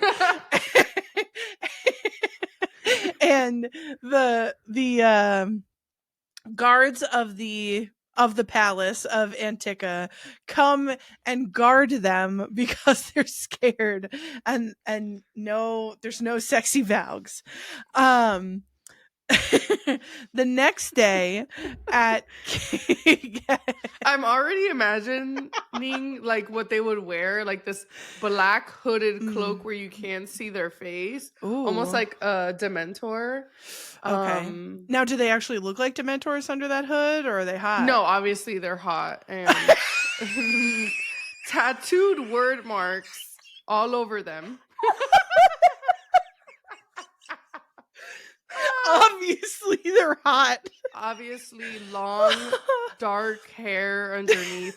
They do have a little skeleton vibe to them, but they also have muscles. So, however that works, because they do need souls to survive. So, okay, I'm taking notes. I'm writing this all down. also, if any of y'all know a book that is briefly kind of like what I'm trying to create, please put it down in the comments below. I'd love to read that. Oh, if it's not out there, I'll give it a shot at writing it for you. I think we have some good ideas, but yes. Yeah, so we have a starting point. Irene is afraid, very afraid of what's happening right now. She's not like Yarlin. She's not into it. No. She doesn't want it. So the next day, so she obviously doesn't get a lot of sleep because she's scared, like in the real way, in the real sense. And the next day at Kale's healing, he can see that she's off. He knows that something has gone on and that there's been a threat, that someone has died. There's been a threat to her life. And because he's scared for her and feels like she needs more information as she investigates all this, she decides to tell Irene some of what he knows about the Valg and that he fears that they are already in Antica based on the description of the healer's body. Irene also reveals to him that she's got some books. Some of the books she was looking at were stolen by the Valg, we assume. But she still has some of them. So they hide these books in his room. And what is super interesting is that she finds out information that everyone knew about Erewhon. But she goes, well, what about his brothers, Mantix, and there's one other whose name I'm forgetting. It starts with an O. But dang, I forgot. It'll come to me in a bit. But she goes, well, what about Erewhon's two brothers? And Kale goes, what other two? What? There's more than one? There's more than one? What the fuck are you talking about? And he realizes that their problems may be much bigger than they even know if there's two others. That was a pretty good plot twist. I did like, again, the whole like library thing and learning more. Like that's always like really cool to read about. Yes. So we're putting pieces together and we, along with Kale, are realizing how much shit they might be in. So, and because of this information they're getting, Kale and Nezrin continue to try to talk to the Kagan, who will not see them. So they're fighting more and more out, and they're like, "You've got a problem, man," but he won't see them. So Kale goes to Nezrin after this attack. Hey, I need you to go hunt for some Valg. Go to the sewers. Go wherever you need to go. See if you can find them, and root them out. And as Nezrin does this, Sartaq follows her. She's sort of like near the Torre, and she's looking around, and there he is, just against the wall. And Nezrin ends up telling Sartaq some of what she knows about the Valg, but she leaves out the information about the word keys and the word gates. Both Kale and Nezrin are telling Irene and Sartaq things, but they always leave out the word keys and the word gates. It's just too dangerous. Yeah. They cannot tell people. They can't risk someone overhearing. Nezrin tells Sartaq not to trust anyone with an obsidian ring or collar and to immediately decapitate anyone that has those on. And Sartaq questions if he should go talk to a person called his hearth mother with the Rukin. So the Rukin as a horde kind of live in the mountains, a couple of days ride from Antica. And that's where Sartak is most of the time when he's not coming home for his sister's funeral and all of this. And Sartak knows that his Hearth Mother has stories about an ancient evils, but he wants to know, does she have any information that are going to help with the Valg? And Nezrin's time is spent looking at that point for Valg with Sartak, hanging out with Sartak in general, or being with her aunt and uncle and cousins. And the reason that I highlight what's going on with her is not one, because her story is important, but also you can start to see that Kale and Nezrin are drifting apart. They are both handling different things. They're doing different tasks. They're not even hanging around with the same people, and they're kind of drifting. And I think they can sense it a little bit. I think as we as readers can see it happening, but it's Yeah. just important to note. So Irene and Kale continue to work on the injury, pushing back the darkness. And at one point, Irene realizes this whole time she's kind of been in his mind working on this, or been in this magic, she's been pushing against this obsidian wall. And what she realizes is the obsidian wall is kind of a distraction from the real work, which is the thing inside him is attacking Kale. And so she goes, where's Kale? And she finds him in the darkness, and the thing is attacking him. His pain in these experiences, it comes from the fact that he's reliving all the worst moments of his life in rapid fire over and over again. So she's finally like, oh shit, they're attacking him. This is where the real shit's happening. And she spears a light toward him through that dark sort of miasma that he's experiencing. She throws a light spear at him and just cracks through it a little bit. And when they come to, he is able to wiggle his toes. Ooh, That was so cute. so cute. Like, such a cool moment. It's just like, Yeah, and like, I feel like it also helps, like, restore the hope that, like, wow, like, maybe this could be the way, for him to regain his full mobility, is being able to, fight that darkness with light, which is very, like, very interesting, like, typical mhm, type of book way of going about it. Um, mm.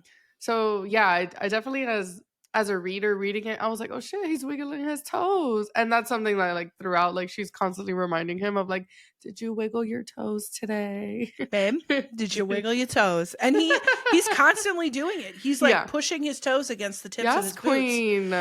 Well, and once he has a physical task, he's single-minded about it. He still trains his upper body. Yeah. They're still working it, like they're always moving his legs to create circulation. He's learning how to Yeah. mount horses. So he's one, it's like, give me a thing, give me a task, and like Yeah. I will do it. And so it's a really big moment for Irene, because I think it gives her somewhere to start with how to fight this. Yeah. And it's a big moment for Kale, who starts to have some hope that he might have Yeah. some kind of mobility in the future. Okay. Yeah. So this is a lovely moment. And to roll up and mess with this moment, Hussar approaches Irene. Hussar is one of the children of the Kagan. She's in charge of the Navy, and she's very like, she's a schemer. She's a schemer, and she's not afraid to like get in there and get what she wants. She's a bit cutthroat, ruthless, which is, something that it sounds like you have to be if you're a child of the Kagan. Right. And so Hussar goes to Irene because despite her ruthlessness, she actually does like Irene, and they are kind of friends. And she says to Irene, I want you to get info from Kale about where Aelin might be. If you don't do that, you might find that the narrow seas back to Otterlin are not quite as friendly. It's a threat. Either you get this information or you're going nowhere. And Irene sees it for what it is and is like, well, shit, now I have to do this thing. So they all get invited to a party of this sea goddess that Hussar is obviously at, because she's leader of the Navy. And Kale and Nesrin walk in together. They're about to sit down, and Hasar is like, you're not going to sit next to each other. Irene, why don't you sit next to Kale? And Nesrin, why don't you go sit wherever the fuck you want? She sits her next to Sartak, but Yeah. in Hasar's mind, it doesn't really matter where Yeah. she's sitting. What it matters is that Irene and Kale are next to each other. And then once dinner is over, they start lighting up the opium pots. Yeah. And everybody starts getting a little loosey-goosey. Everybody starts getting a little sexy with it. People are groping each other in the alcoves, and like it's a very sensuous visage. And so Kale and Irene end up in a corner together because Kale could tell something's off. She feels uncomfortable. He knows it. And so they go into a corner and they pretend to, big air quotes around that, if you're listening and not watching the video form of this, they pretend to be into each other. So they're like leaning in. He's like putting a hand on her little face and neck, and she's putting a hand on his leg, and da da da. And it's like, why did they have to pretend that? Because, well, they didn't have to pretend for Hasar. Hasar knows what's going on, but for everybody else, they're putting on a little show of like, we're over here just talking sexy stuff. But Irene has to show Hasar. She has to put on a show for Hasar that she's getting the information. Kale knows this and is like, okay, well, like, you can pretend to trick he's picking up on that. Yes, so. He's basically helping her pretend to trick him into giving her information. Yeah, because I was Irene, like, why are they doing this all of a sudden? Like, yeah, they have to pretend so that Hasar thinks that Irene tricked him, even though Irene just goes up and is like, yo, I have to get some kind of information from you about where Aelin is, or Hasar won't let me leave the southern continent. And Kale doesn't like that, but Kale's like, okay. So they're like touching each other a little bit, and they're leaned in and they're talking. And he's like, okay, what kind of false piece of information, what lie can I tell to get Hasar off of Irene's back? And he tells her what he believes to be a lie, that Aelin is in Skull's Bay. He makes a calculation and decides that's the last place that Aelin's going to go. He knows that she blew up Rolf's spot in the slave trade. He knows that Rolf hates her. So he's like, the last place that Aelin will go is Skull's Bay to see Rolf. What we as the reader know is that is it literally exactly where Aelin's headed. He's trying to obfuscate her location, and instead he provides them with that very nugget of information about where she's headed. There's really nothing we as readers can do about it as we watch Kale just give away Aelin's secrets. But Irene is like, thank you very much. This information will go over well with Hasar. She like says her like touchy goodbyes, and then she goes over to Hasar and is like, Aelin Galathinius is in Skull's Bay, and then she leaves. After the party, Nesrin and Kale go to their room, and it's a little weird. Nesrin was watching a little bit from across the party. She was sitting next to Sartak, and her and Sartak were talking, and she could see that something was happening with Kale and Irene, and that they have some chemistry, but they don't say this to each other. They're just both like, haha, you see what's happening, but we're not going to talk about it. So Kale asks Nesrin to tell him about her day, to lay with him on his bed. Don't worry, nobody's having sex. They're just laying next to each other fully clothed.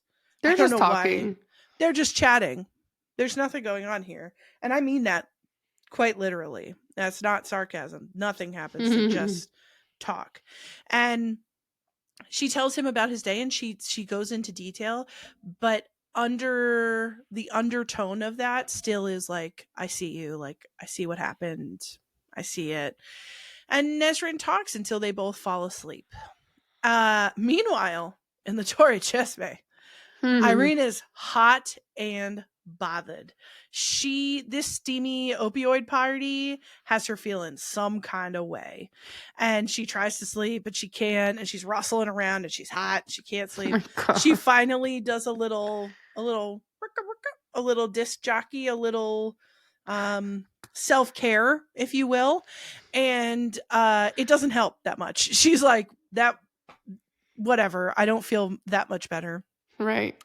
But she gets a little bit of sleep and she's like, I'm going to see him at dawn because I can't sleep.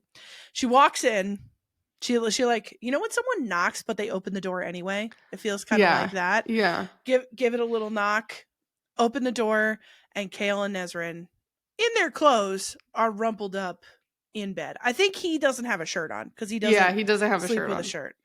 He doesn't have a shirt on. Yeah. Otherwise, his pants are on. Nezrin's fully dressed, but they're in But bed and the bed still, is rumpled. yeah.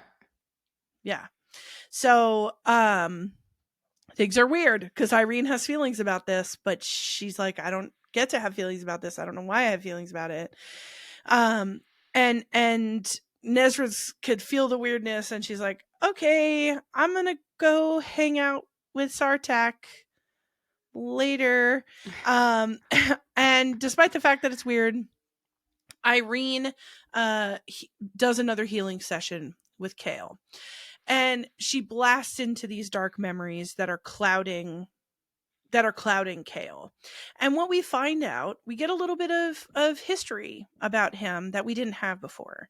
That when Kale decided to abdicate the lordship of Aniel, which is where he's from, and his father's the Lord of Aniel, he wanted to abdicate and go serve Dorian, and his father did not take this well. He essentially beats him and throws him down the steps of the manor of Aniel, and he tells Kale in the freezing cold, it's like blisteringly cold, that he needs to find his own way to Rifthold.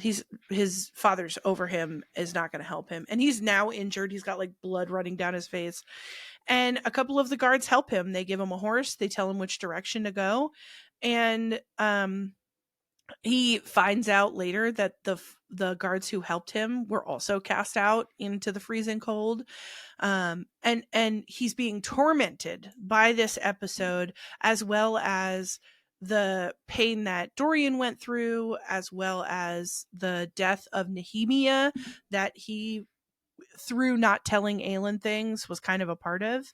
And Irene sees all this and, not knowing what else to do, throws a loving memory into and her light into this darkness, and it's of her mom. It's her and her mom in a garden at their cottage, and you can see the love that exists between them, the kindness of her mother, and you know, Irene weeps about it. She comes to quicker than Kale does, and when Kale wakes up, she's crying by a fountain. But they kind of share with each other what all has happened to them a little bit. They share emotionally, despite Kale's Mhm. best efforts. And you get to see, and I think Irene gets to see in more depth, the level of guilt and hurt that Kale carries around, that Kale spends a lot of time hating himself. I'm curious to hear kind of what you thought of Kale and Nezrin's connection and their bond at this point. I think, because of this opportunity of being able to see some of those memories, like, one, it helps Irene have maybe more empathy for him and like his story. Because obviously there are things that he's not sharing about himself, and there are things like that it probably is something that he won't ever share with many people. Mm. So I think that builds the trust and like some empathy for each other.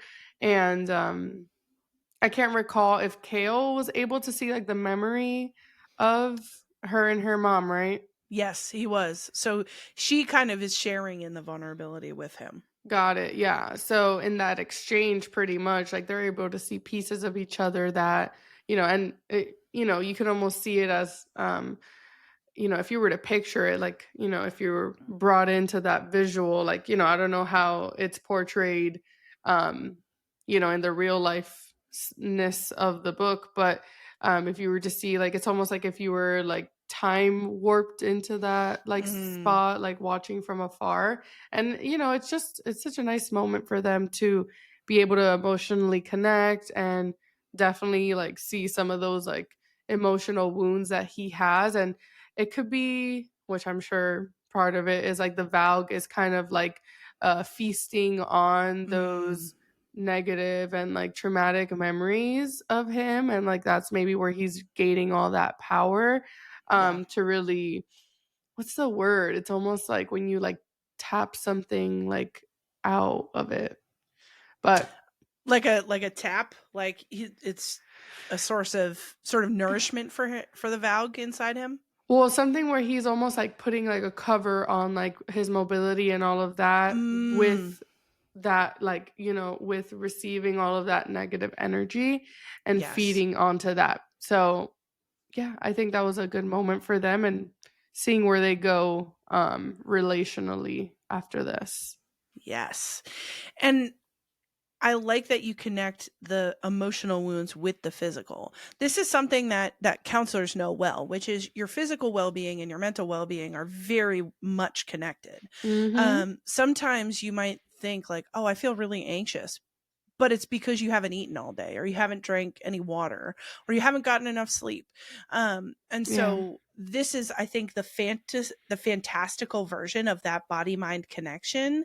And you can see that the emotional torment, as you mentioned, is dampening the physical Yeah. side of things, even, they're starting to become untangled a little bit. There's light that's being cast into this emotional darkness. Mm. um and I don't Yeah. think it's any mistake that once the emotion starts coming out, the body starts kind of responding with the emotional catharsis. Yeah. And that's something that that I'll dive into later in the therapy deep dive, about some of that mind Mm, body connection and some of the somatic connections with that. I love that. So while Irene and Kale are making progress, and at some point, he starts to be able to move his feet a little bit. So it's creeping a little What bit. keep wiggling those toes, Keep Kale. wailing, keep pumping those feet, keep doing what you got to do to get that movement. Meanwhile, Nesrin goes. So she leaves the bedroom after the weird moment Mm. between the three of them, and I think Kale too feels guilty toward both of them for like he's because he can sense that there's a connection between Irene and him that's not totally platonic. I think if you were to dig down deep into that, Mm. so he feels guilty, but they keep healing, and Nesrin goes to find Sartak. She goes to the Airy. It's very early in the morning, and he walks in and he tells her he's leaving to see the Rukin to discover these stories, and he asks her to come with him. And she stands there and she goes, "Well, when are you leaving?" And he says, "In an hour." Oh my She's gosh. like, "Oh my God. Okay. Uh, I have an hour to decide. What do I want to do?" And she pretty quickly just goes, "Fuck it. I'm going. I'm going to have an adventure. Kale promised me an adventure. I want something Mm. that's just for me. This feels like it's just for me. Fuck it." And Sartak says, "Do you want to go grab your stuff or say goodbye to anybody?" And she says, "No, no, thank you. I do want to just keep wearing these clothes for however long, and I don't want to grab a hairbrush, Why? and I don't even need a toothbrush. Just put me on the Tooth. saddle Oh my and gosh. fuck everybody. I'm not going to say goodbye to anyone." And she leaves a note for Kale that says, "I'm going with Sartak to the Rukin. I'm not going to hold you to any promises you made to me, and I'm not upholding any of the promises I made to you." So she essentially says, like, "You a free agent, I'm a free agent. I want you to know that now. We are not XOXO. beholden to one another."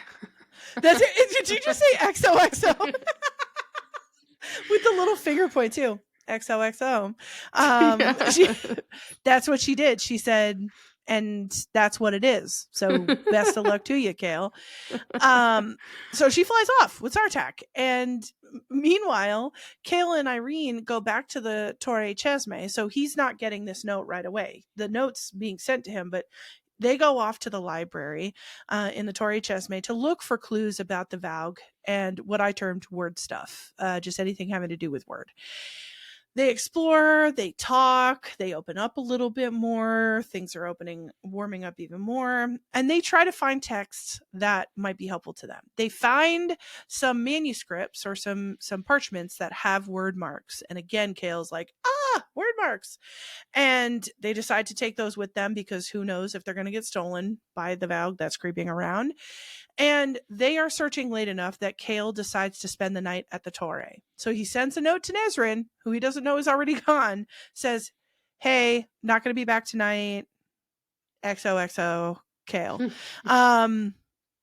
Now she doesn't get that note, and he figures that out later. When he goes back to his room, his suite the next morning, finds his note and finds Nesrin's note. And he does not respond well. He's very angry and guilty, but it's all anger toward himself. He feels like he betrayed Nesrin. He feels like he fucked up. And so when Irene shows up, she thinks everything's hunky-dory. She thinks everything's cool. She's like, oh, we were just having a good time in the library. Time to get the healing done.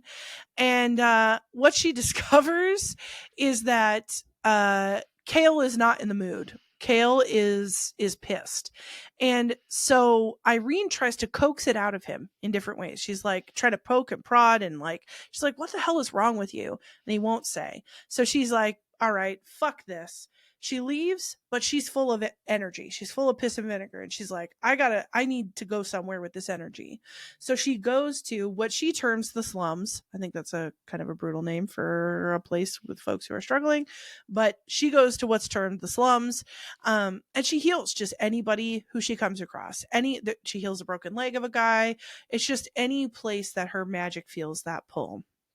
And she hopes that this will get rid of that extra anger and energy toward Kale. It helps, but it doesn't totally get rid of it. So she's like, I'm going to go give him a piece of my mind. And she returns to the palace at the end of the day to tell Kale off. She's like, I'm going to give him a piece of my mind. And I was just going to say where at least there was a couple parts where it's like the communication could have like prevented some of that, weirdness of like, okay, like obviously Nesrin sent the note, but she did have the opportunity to just go and tell Kale before she left, but she was, she kind of made that rash decision to go straight out. But, if Nesrin would have been able to communicate like her feelings and like her wishes to go on this adventure, it would have probably prevented, Kale to like have all this like anger now towards himself and like that whole thing. Even him being able to communicate about how he's feeling or like what's wrong with him to Irene could help her not like you see like this like spiral of like how it trickles down and affects other people off of just being able like if you would have communicated from the beginning it wouldn't have affected all these people. So that is why like communication is so big and important in all your relationships. Yes. I will say I'm a little bit team Nesrin on this. I think she's played second fiddle a lot in a lot of people's lives, but in Kale's life too. Even in Queen of Shadows, he only goes to her when he's got something to complain about. That's true. And then he's only going to, it's just like, you're only talking to me. You're only telling me to tell you about your day because you feel guilty. Like, so little of Kale's interactions with Nesrin actually have to do with who Nesrin is as a person and everything to do with Kale's process and how he wants to kind of keep her around. But I just think it's tied to his like sense of honor, but I there's a piece of me, and maybe it's a toxic part, I don't know, that kind of likes what she did. She's like, you know what? I'm never doing things for myself. I'm constantly taking orders from people. I'm constantly playing second fiddle to everybody's stories. Fuck it. I'm doing this for me. And I think the mistake, and I agree with you on this, is the not talking to Kale. She's avoiding communicating about it. I think say your piece, Don't let him tell you to not go. Like, it'll take a conversation that wouldn't be pleasant. I think it's worth the conversation. But I even Yeah. like how she says in her note, I'm not going to keep my promises to you and I'm not going to hold you to any of them. So I like that she clarifies that, and at the very least, and then Yeah. does her. And I totally get where you're coming from, where it's like, honestly, like, she doesn't really owe him that. But Mhm.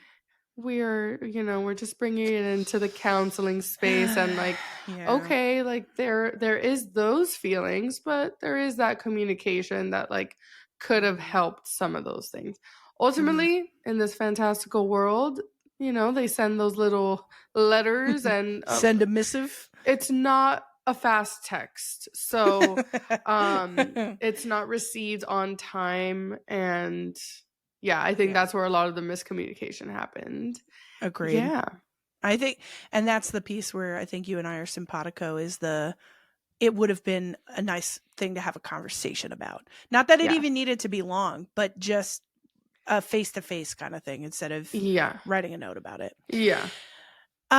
So as Irene makes her way to Kale's room to tell him off because he was being such an asshole that day, she again senses that she's being followed. It's dark, it's the middle of the night, and she's in the palace in these dark hallways. And she doesn't waste any fucking time. She sprints. She runs, and there's a voice in her head, not Mhm. the Valg's voice, but something that's pushing her. We A don't little kind of know. guidance.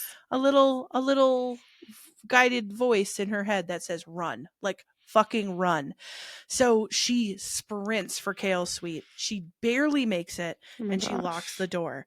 Kale's He's expecting like, her to "Whoa, return. whoa, Yeah, yeah, yeah. whoa." He's expecting her to return to tell him off. He was like fully ready for her to like give him shit.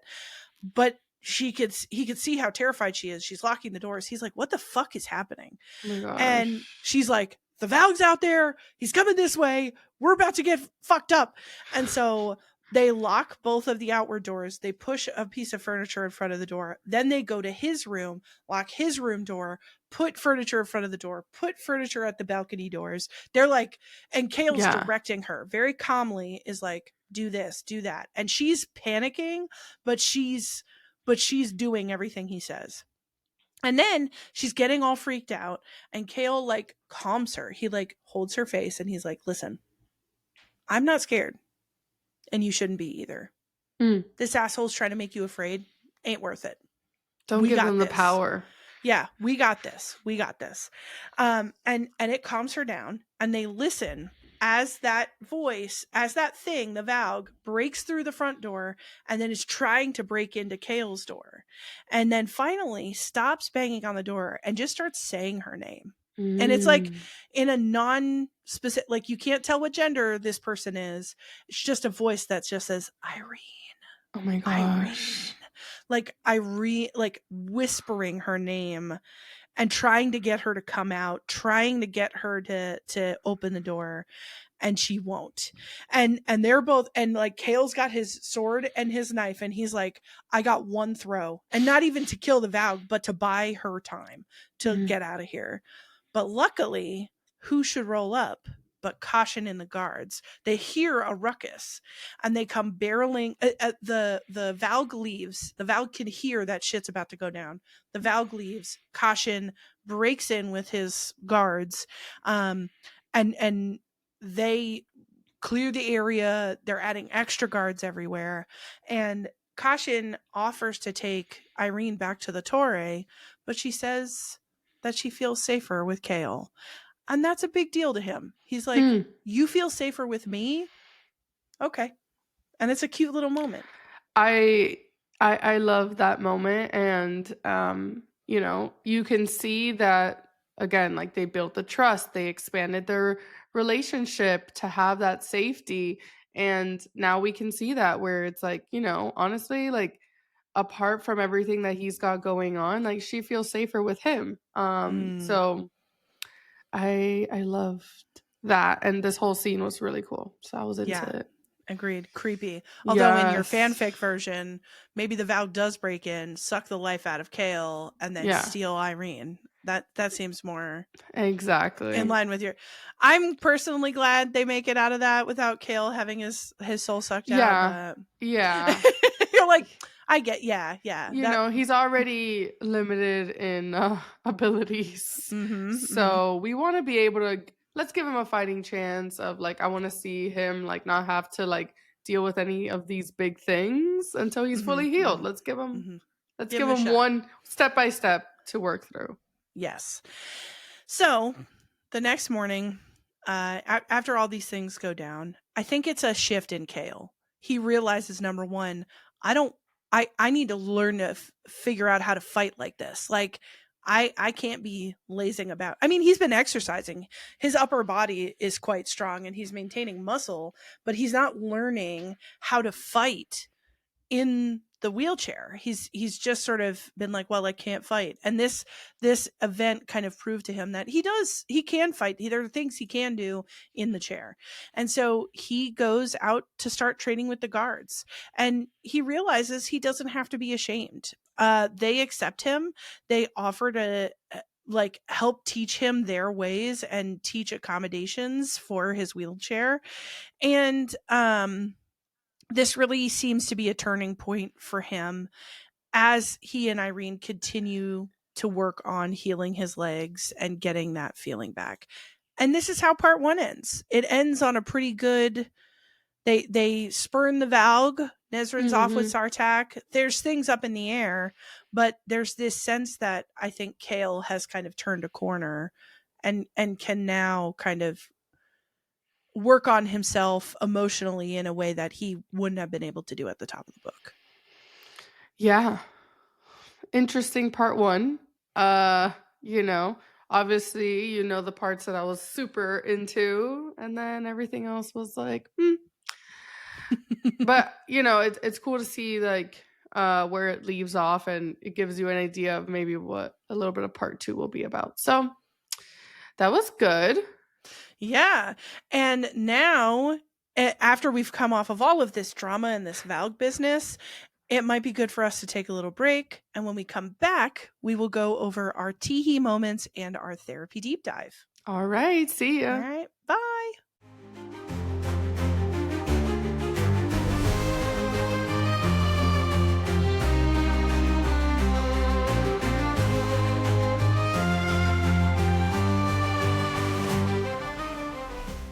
All right, guys. So we are back to talk about our teehee moments. Yes. I'm so So, excited. yeah. Let me just go ahead and start off. You know, I only have one, and then I'll let you do yours. So, my own one and only teehee moment was page 142, where this is between Kale and Irene. So he says, "You can nap here. I'll look after you, and then work on me later."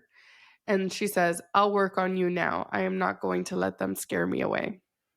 Ooh. Pick, you know, there was not a lot here, but I like the idea that he was going to look after her. Yeah. I do like being looked after. So Yeah. that causes a little stir of something, maybe. Yeah. Uh So tell me I yours. I had a few actually, not my usual. I mean, you know my usual lists are abundant. This is not Yes. that. These are the number is low, but I did have a few. So on page 258, this is when they are in the opium party and Yeah. they're pretending to be into each other, pretending with air quotes.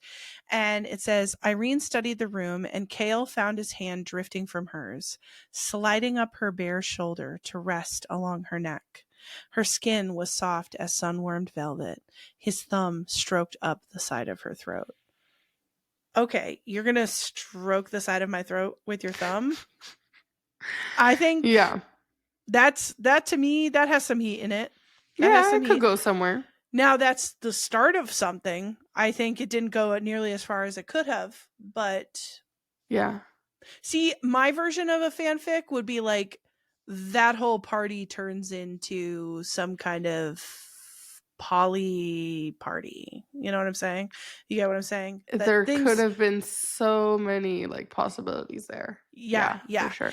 Um, and then on page 265, Irene is thinking, she's in her tower thinking about the party, and it's all hot and bothered. And she says, because she had been utterly out of her mind, all she had known was the heat and the smell and the comforting size of him, the scrape of his calluses against her skin, and how she wanted to feel them elsewhere. How she had kept looking at his mouth, and it was all she could do to keep from tracing it with her fingers. Oh, girl. When I read this part, I was like, okay, this is one I could put, but I don't like the Mhm. description of like the calluses, Oh, I love a good scraping callus. I love that's a very popular trope, the scraping calluses comment, because it means you're using your hands, you know what I'm saying? Yeah, but like I don't know, like the calluses makes it kind of like gross. You're not a callus girl, you're not pro callus. Not really.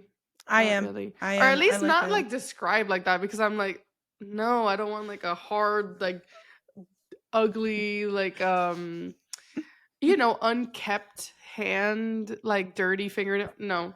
No, no, no, no, Okay, no. well, but you can have clean fingernails and calluses, you know what I'm saying? Like, That's true. But that's what it brings me to. It's okay. descriptive in a way. But I was like, okay, I could put that, but I don't know. It Mm-mm. wasn't enough. Okay.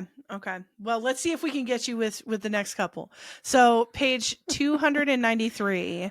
Once Nesrin decides to go with Sartak, this is a little excerpt. Sartak whispered in Nesrin's ear, "I was praying to the eternal sky and all 36 gods that you would say yes."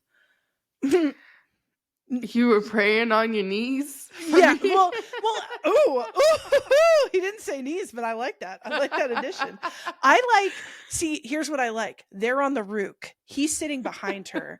He's like at her back, and you know when it's Mm, like his thighs bracketed mine, and then he right. whispers into her ear, like Yeah. they are pressed body to body on this rook, and he's going, "I prayed that you would say yes." I must have missed that moment because I would have added that there. But I Ooh. wasn't like paying too much attention to like their little like stuff. I Mm. was more like, okay, where's it going with Kale and Irene? But Okay. okay, I'm visualizing. I'm It's visualizing this do you see moment. do you see what I'm seeing? Do you sense what I I'm sensing? I'm seeing that. I do. Okay, I like that. I like that. Okay. I like how I'm like convincing you. I'm like, get excited about this, you know? Yeah, because sometimes there are some things that you're like either not paying too much attention to or like you miss a Mhm. little bit and you're like, Mhm. wait, that could have been something. That could have wait a second. Um then on page 325, this is when the Valg was scaring Irene, and her and Kale were together in his room. Kale stopped before her, took her face in his hand. "I am not afraid," he said softly, but not weakly, "and neither should you be." She cringed away, but Kale held her face tightly, did not break her gaze. "We will face this," he said, "together." Oh, you hold my Sweet. face and you comfort me when I'm scared, and then you tell me we'll face it together? That That's made me sweet. Twitter pated. Yeah. Yeah. Uh, anyway, that one probably got me the most. Um, Aw. And then on page 327, this is in Kale's mind. He said he hadn't cared, not really. And what he's talking about is whether he lived or died, Mm. but about what it meant for him. Not what about what it meant for him, but how much time it might buy her. Again, we see Kale trying to buy people time with his body. He did it for Aelin. That's how he got this injury. But he's like, I don't care whether I make it out of this or not. I just want you to make it out. And that got me a little bit. So those are Yeah. my teehees. They're not terribly, terribly steamy. They're a little bit more romantic-y, but I still Yeah. felt something. I You felt did point things. out some good ones. I'll give you that.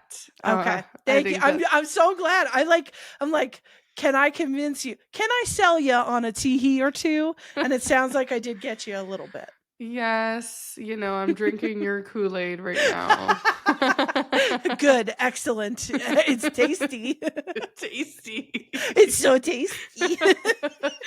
Oh my gosh. Okay, so now we will get into our therapy deep dive to kind of go Mm, over some more of those psychological themes and things that we pointed out throughout, and just kind of expanding a little bit. So at least first pointing out with Kale and his like trauma, emotional paralysis, aside from his like physical one. So we are able to see some more layers of his trauma exposed, with those memories that were brought up. So at least with the physical paralysis, like his body's condition is almost like a literal manifestation of his emotional blockages that he mm, has, personally. So his slow and painful progress in healing correlates how deeply his past trauma, guilt, and self-loathing have been buried. So again, like, I think previously we've labeled him a lot to be like a sad emo boy. Like he's just we've noticed that he always has a lot of like negative self-talk, and just like he yeah. doesn't really see himself as like worthy of things. Um so he has that going on, and hopefully like at some point maybe we see that he like believes in himself a little bit more. Um Yeah. I think so he feels a lot of it. It's almost like he can't do anything without feeling bad about it. No matter what he yeah. chooses, it's Yeah. like he makes a decision that I think he tries to be an honorable person and he feels a deep sense of honor, but there's so much that offends his honor that it's almost like he can't function because he's constantly berating himself, which, given what we find out about his dad and the way his dad talked to him, you could see Right. where it comes from. But we talk a lot in counseling about our self-talk. Are we Mhm. using adaptive self-talk or helpful self-talk, or are we using maladaptive or hurtful self-talk? And how does it approach the way we navigate the world? And I think his negative self-talk hurts him not only internally but in the decisions he makes interpersonally. Yeah. And, something that can always be helpful, like in the counseling space, is being able to pinpoint, like, who is that voice in your mind telling you those things? So a Yes. lot of times that's how you can be able to start, like, kind of that trauma healing and processing, is like figuring out like who is it that you have in your mind is telling you these things. Is it your mom? Is it your dad? Is it this? So I think that's part of definitely something that we're able to find out more about him Yeah. through that memory. So he the next part is like the survivor's guilt and like the self-punishment. Like he always like reflects on like the destruction of Rifthold and like how everything went on, and he really sees it, his perceived failures regarding like Dorian, Aelin, Hemia, things like that. And all of that guilt borders onto his self-hatred, and that subconscious belief that he deserves to suffer, and that that's just a horrible place to be for for a person, that you are deserving of suffering and all the shame that that brings. So It's that's interesting to see, even when we connect his experience of self hatred with like Aelin's and Dorian's, all three of them battle self hateful narratives for different reasons and in different times. But it seems like Aelin and Dorian have had the chance to do some of that healing. And it's like now finally Kale is starting to do some of that when I think he held on to it a lot longer than they did. Well, and I think Dorian's still working it out too with the Valg possession for sure. yeah. But I think this is really the first time. I remember us talking about Kale and Queen of Shadows. We were so aggravated with his internal dialogue because it was so rigid, Yeah. and this is like the first time. And I think his experiences with disability have something to do with that, the releasing of rigidity when you Mhm. recognize that you need to adapt, you need to Yeah. adapt to what works for you. And even Aelin says that, or no, it's actually Nezrin who says it to him at some point when Yeah. he's like, when you remember when he like didn't want to kill Dorian no matter what, and Aelin was like, what if he's gone? And Right. Nezrin said to him, listen, I want it to be Dorian, but if it's not, we will find somebody to redeem Adderlin. You need to adapt. And I think this is the first time he's actually, because of the disability, having to put that into practice and shift some of his value judgments. Yeah, and like you said about a lot of that shifting that he's doing with like his identity. So that's another thing that he's going through is the loss of identity and purpose. Mm, So he no longer sees himself as the strong, capable protector that he once was, the soldier, all of that. And you know, uh all of that has crumbled for him. And he's kind of like in a state of like identity confusion and figuring out like who he is mm, without those roles right now. And, obviously he right now he's like protecting Irene, but he doesn't have much role in protecting others. So he really has, he's having to figure out how he'll move through the world now. So that's a lot of what we see Kale going through. Um and then connecting with Irene, a lot of what we see earlier with Irene, like that therapeutic dynamic, obviously doesn't start off on the right foot, but mm, it starts to build their relationship and have that shift go from like the weird tension to then the vulnerability, mm, and ultimately trust, like how we saw in that end scene where she felt more safe with him. So it's interesting to see how like now the healer is like finding trust in their yeah. client, patient. So obviously like that's not something that happens in like the real world, but you know, it's a trust building relationship we see with them. Mm, Um and her dealing with like the resistance to therapy that Kale has of being dismissive, angry, and controlling, like common traits among those with deep emotional trauma who feel mm, helpless. Once you get in that space of, like we've mentioned previously, not having hope and then him being able to wiggle his toes, I feel like maybe even like changed his whole like outlook on things. So yeah. he initially fights healing emotionally and physically. And that can be hard for the healer, for even the counselor to work with that and, find ways through it, or Mm. around. But it definitely, it's difficult. Even when if you were, I'm sure obviously you can speak on like when you work with individuals who have like substance use disorders, like how Mm. we're so resistant to therapy and don't see a lot of like the issues. Take some time for them to build that insight and want to work on themselves. And I think too, I something that I always try to keep in mind, especially in my work with folks who have substance use disorders, but also with everybody, is that Mm, clients are not required to show up in any one way. And it makes a lot of sense systemically. Like if I have a client who's been incarcerated before and who's been arrested for substance use and other things, like there's not a lot of motivation to trust the system. And I'm a mm, part of the system. right. So it's uh, the the shifting the paradigm from um like, oh, this person doesn't want to be here, or or things like that, to things of like, you have many reasons why you don't want to trust me and be in this room, and you maybe even have to be are forced to be in this room with me when you rather would not be. And how can I have empathy for that, which is, we've talked about that before, like the starting place of empathy. And then also, how can I make the work meaningful in a way that you're actually going to engage with it? So maybe you don't want to delve to the depths of your emotional world with me right now. That's okay. At what depth do you want to go? And I think Irene doesn't always isn't always a good indicator of that patience that you um that's important to have sometimes with clients who are reticent to trust the process.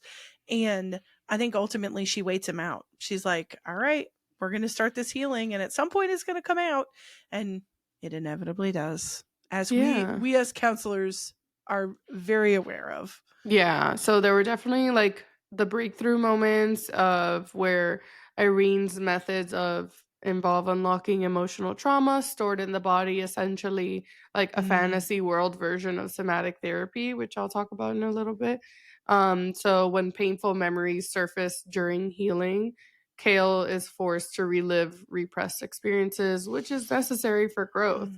mm, So a lot of the trust development is needed, especially for those moments that feel really emotional and vulnerable. So, their healing sessions evolve into emotionally charged exchanges. He starts opening up and allowing himself to be seen. And the act of being touched in vulnerability becomes symbolic of emotional mm. intimacy and trust, which terrifies him. And it's something that he like really wants to avoid and block off. Yeah. Yeah, it Um, makes sense given his experiences too. Like, and I feel myself getting frustrated with Irene at points, especially when like Nezrin left and he was just an asshole to her. It's like you're doing a whole 180 and you're not explaining at all what's yeah. going on with you. Yeah. So that's a lot of his like defense mechanisms is like using his Mm, anger, stoicism, and sarcasm to avoid expressing his true feelings. And that emotional armoring reflects both probably to his upbringing and his, being part of the royal guard, where emotions are seen as weakness. Like obviously we also see that in the counseling space of like individuals who have to, whether it's like they're in the army or like they're in like really mm, intense type of careers like that where emotions, or maybe like they don't have the opportunity to be able to make an emotional decision, more of a rational, and that yeah. can probably seep into like the way that they are in their own personal life. So um that is something that we notice with him, where hopefully that starts to change. Mm, um some of the memory triggers during healing, some of the sessions begin unlocking some of those buried memories and effects similar to EMDR therapy. mm, So that's what I was going to point out earlier, where that's accessing stored trauma in the body that helps process it. I am not an EMDR certified clinician, but I do work with, and we work with clinicians who are. Um, so that's definitely like a really great, you know, tool in therapy. mm. And these moments are really jarring for Kale, but they're essential for him to, especially if like the valve is feeding off of those memories and all that hurt. It's Yeah. essential for him to like process that and even have his own healing regarding those things. Mm, So that fear of vulnerability is one of Kale's like greatest struggles, internal struggles,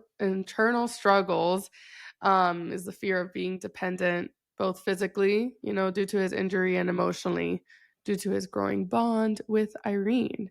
So vulnerability has always been a threat to his self-concept, and we see that in the beginning stages of this book, where he is not happy about, his physical limitations and having to be in a wheelchair. And I remember reading there were moments where, like you said, that he was like almost like very upset about the wheels, and like mm, if someone like pushed him, like, like if someone was doing that, and like him wanting to be able to do it himself type of thing. mhm, Which is again like being able to at least feel control and mm. autonomy over yourself. So I like too that you never see Irene pushing him anywhere. And I yeah. think that's important for him. She as a healer is like, you got this. Like if he needed help, if he asked, she would certainly do it, I think. But I think you see Nezrin assume that he wants to be pushed around and other people as well. But Irene never makes that assumption. She lets him have autonomy over his body. And I think even that is a subliminally helped him to connect with her more because he could see that she did not view him with some sort of like tenderness or pity, that she could see him for what he could do and the capabilities he did have. Yeah. With Irene, like she has uh so much of this like strength and healer strength that she's able to use. Um to help others. And like she also begins to reveal her own inner wounds and like making the narrative more balanced and reciprocal to its psychological exploration. So the trauma from just having to deal with Kale being like part of like Aderlin's like guard and all of that, and like her mother being murdered by Aderlin's forces, like gives her a deep-seated anger and fear of like the power structures like the one that Kale once served. So her healing Kale is it's symbolic as a way to her for her to confront the past and be able to recognize that, even though those things did happen, it's not to, hold that resentment and avoid healing or helping someone who might have been part of that. Yeah. So I think it's being able to again push aside some of those personal things and be able to just use your skills to help someone else in need, especially if it's being asked of you. um, so she struggles to reconcile her hatred of Aderlin with the realization that not all who served are evil. Obviously it was Mm, the king and, having that possession. So her ability to see Kale as human and, not as like just a symbol of that regime, shows that moral growth and empathetic maturity in her because, mm. she started off being a little not so professional. A little Um, salty. yeah, and that could be really seen as immature. So I mean, she's well within her right to have her feelings.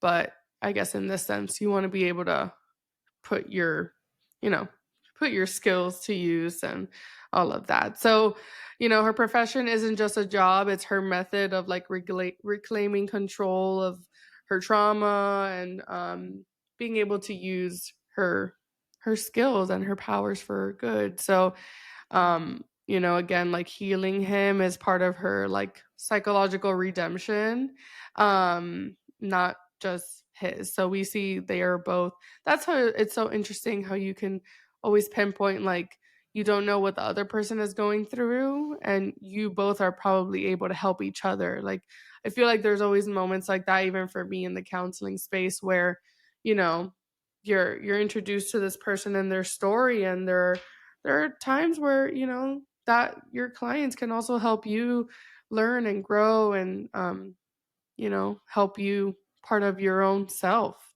mm. So I think that's interesting. Yeah, absolutely.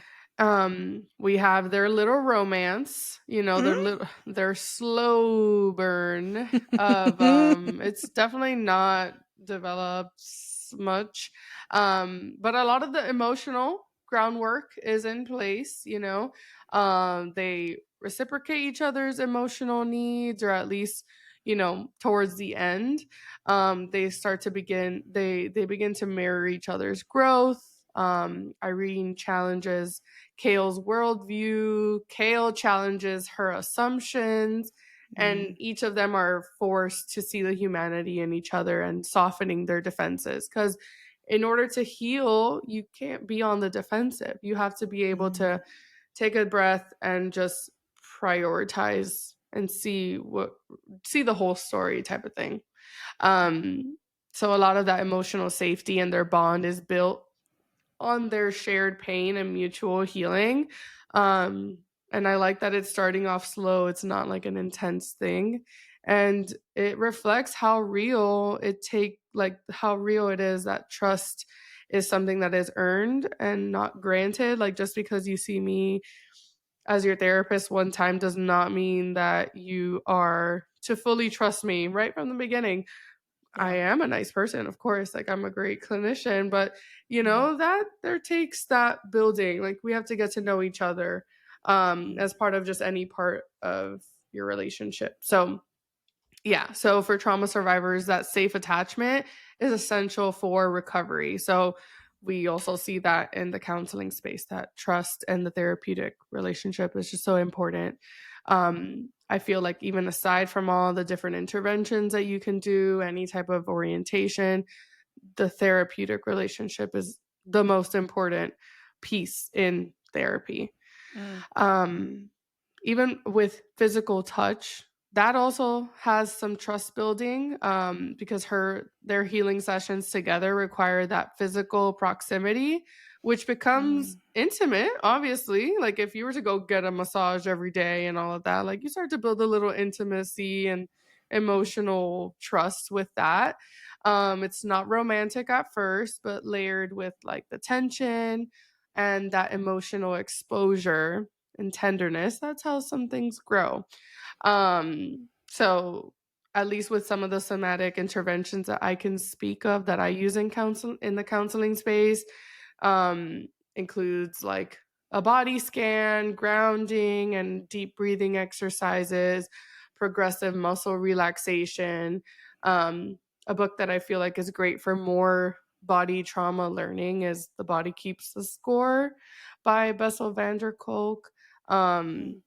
Because I liked the perspective of this book, at least of just that physical healing and also emotional healing, because that is so much connected to what we do in the counseling world.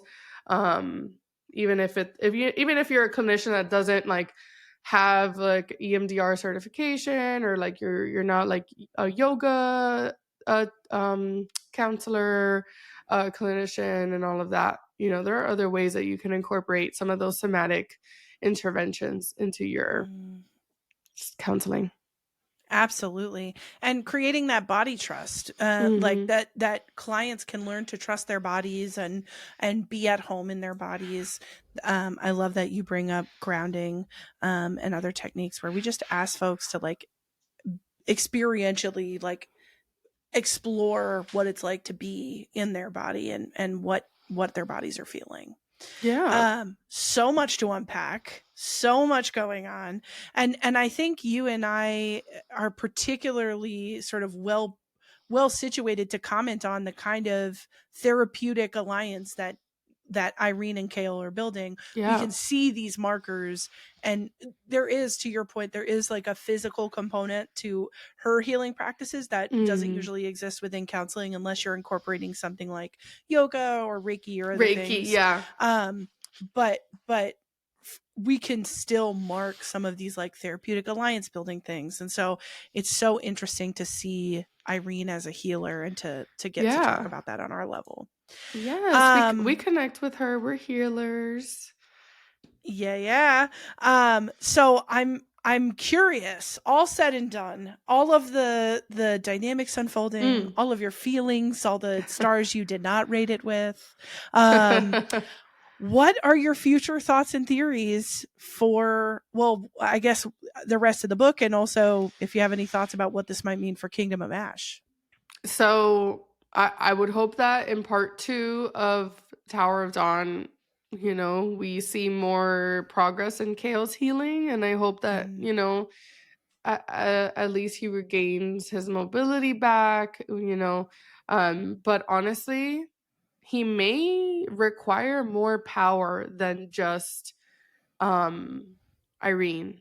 You know what I mean? Like I can Okay. see how maybe she needs more backup. Like, Okay. would Aelin be able to come in and like use some of her power? Mm. It's interesting to see because I definitely see that, I mean, even after doing some of that little work that she does every day, Irene, like she like sleeps for like 2 days and like is really wasted. Mm. So I would think that like at some point they might need to seek out some other more power. Okay. Interested in seeing like where that Valg went, you know and Mm. like what unfolds with that. Like I mentioned, like Irene going to see Aelin at some point. Like, are they gonna like is she gonna go and be the healer in Terrasen? I don't know. Like I'm kind of wanting to see how it all connects back to like the main Mm. peeps. Mm. And I'm definitely just looking forward to Kingdom of Ash because y'all know my feelings about this book. But honestly, and every time we do these deep dives and you do your storytelling, I definitely like I relive the actions in this book and the story, and it helps me connect a little bit more. Mm. Um So might so we give this a 3, or she hasn't earned it? I'm gonna leave it at a 2. If All the right. score changes, it will be after part 2. I need to see more because off of right now, 2 events that are connected to my fanfic, that's not enough. Um, you're like, that's not enough to change the tide of things. yeah, so let's get to part 2, and then we Okay. will reconvene if I'm like, "Okay, there's a redemption, I'm gonna add a star." Okay. Now, who do you think, like, what do you think of the relationship components? Like, do you think, Like with Kale and Irene. I mean, anybody, Kale and Irene, anybody in the book? Sartok and Nezrin, I can see that they're going somewhere. Oh, also, where did they go, and are we gonna get an insight of where they went? Of like, obviously Mm. we know where they went, but I wanna know if we're gonna get like their POVs. Yeah, yeah, yeah. So that is kind Okay. of what I'm looking forward to, because I think just the dynamic of Irene and Kale, like I need some more stuff going on here. So those are Okay. my future thoughts and theories. I love this. And as always, I know nothing. And I cannot wait to see what comes out of our conversation for part 2. I'm Yes. so fired up. And that marks the end of our episode. We did the thing. We analyzed, we psychoanalyzed, we made more fanfics that we need to add to our list of fanfics. If today's topics were triggering or upsetting in any way, please make sure to seek out your own individualized mental health treatment. And remember, this podcast is for fun. It's based on our opinions and experiences, and it should not be used for diagnosing, assessing, or treating mental health conditions. In our next episode, out on November 19th, we will cover part 2 of Tower of Dawn. In the Throne of Glass series. And if you'd like to support us or interact with us, please make sure to subscribe and rate the podcast on Apple Podcasts, Spotify, or YouTube. Follow us on Instagram at fanfablespod. Email us at fanfablespod@gmail.com. And guess what? We have merch. If you want merch and you want to be repping Fan Fables out in the world, go to the link tree in our bio on Instagram and you can find our Etsy page there. Thank you so much for listening, and we look forward to seeing you soon. All right. All right, Bye. bye.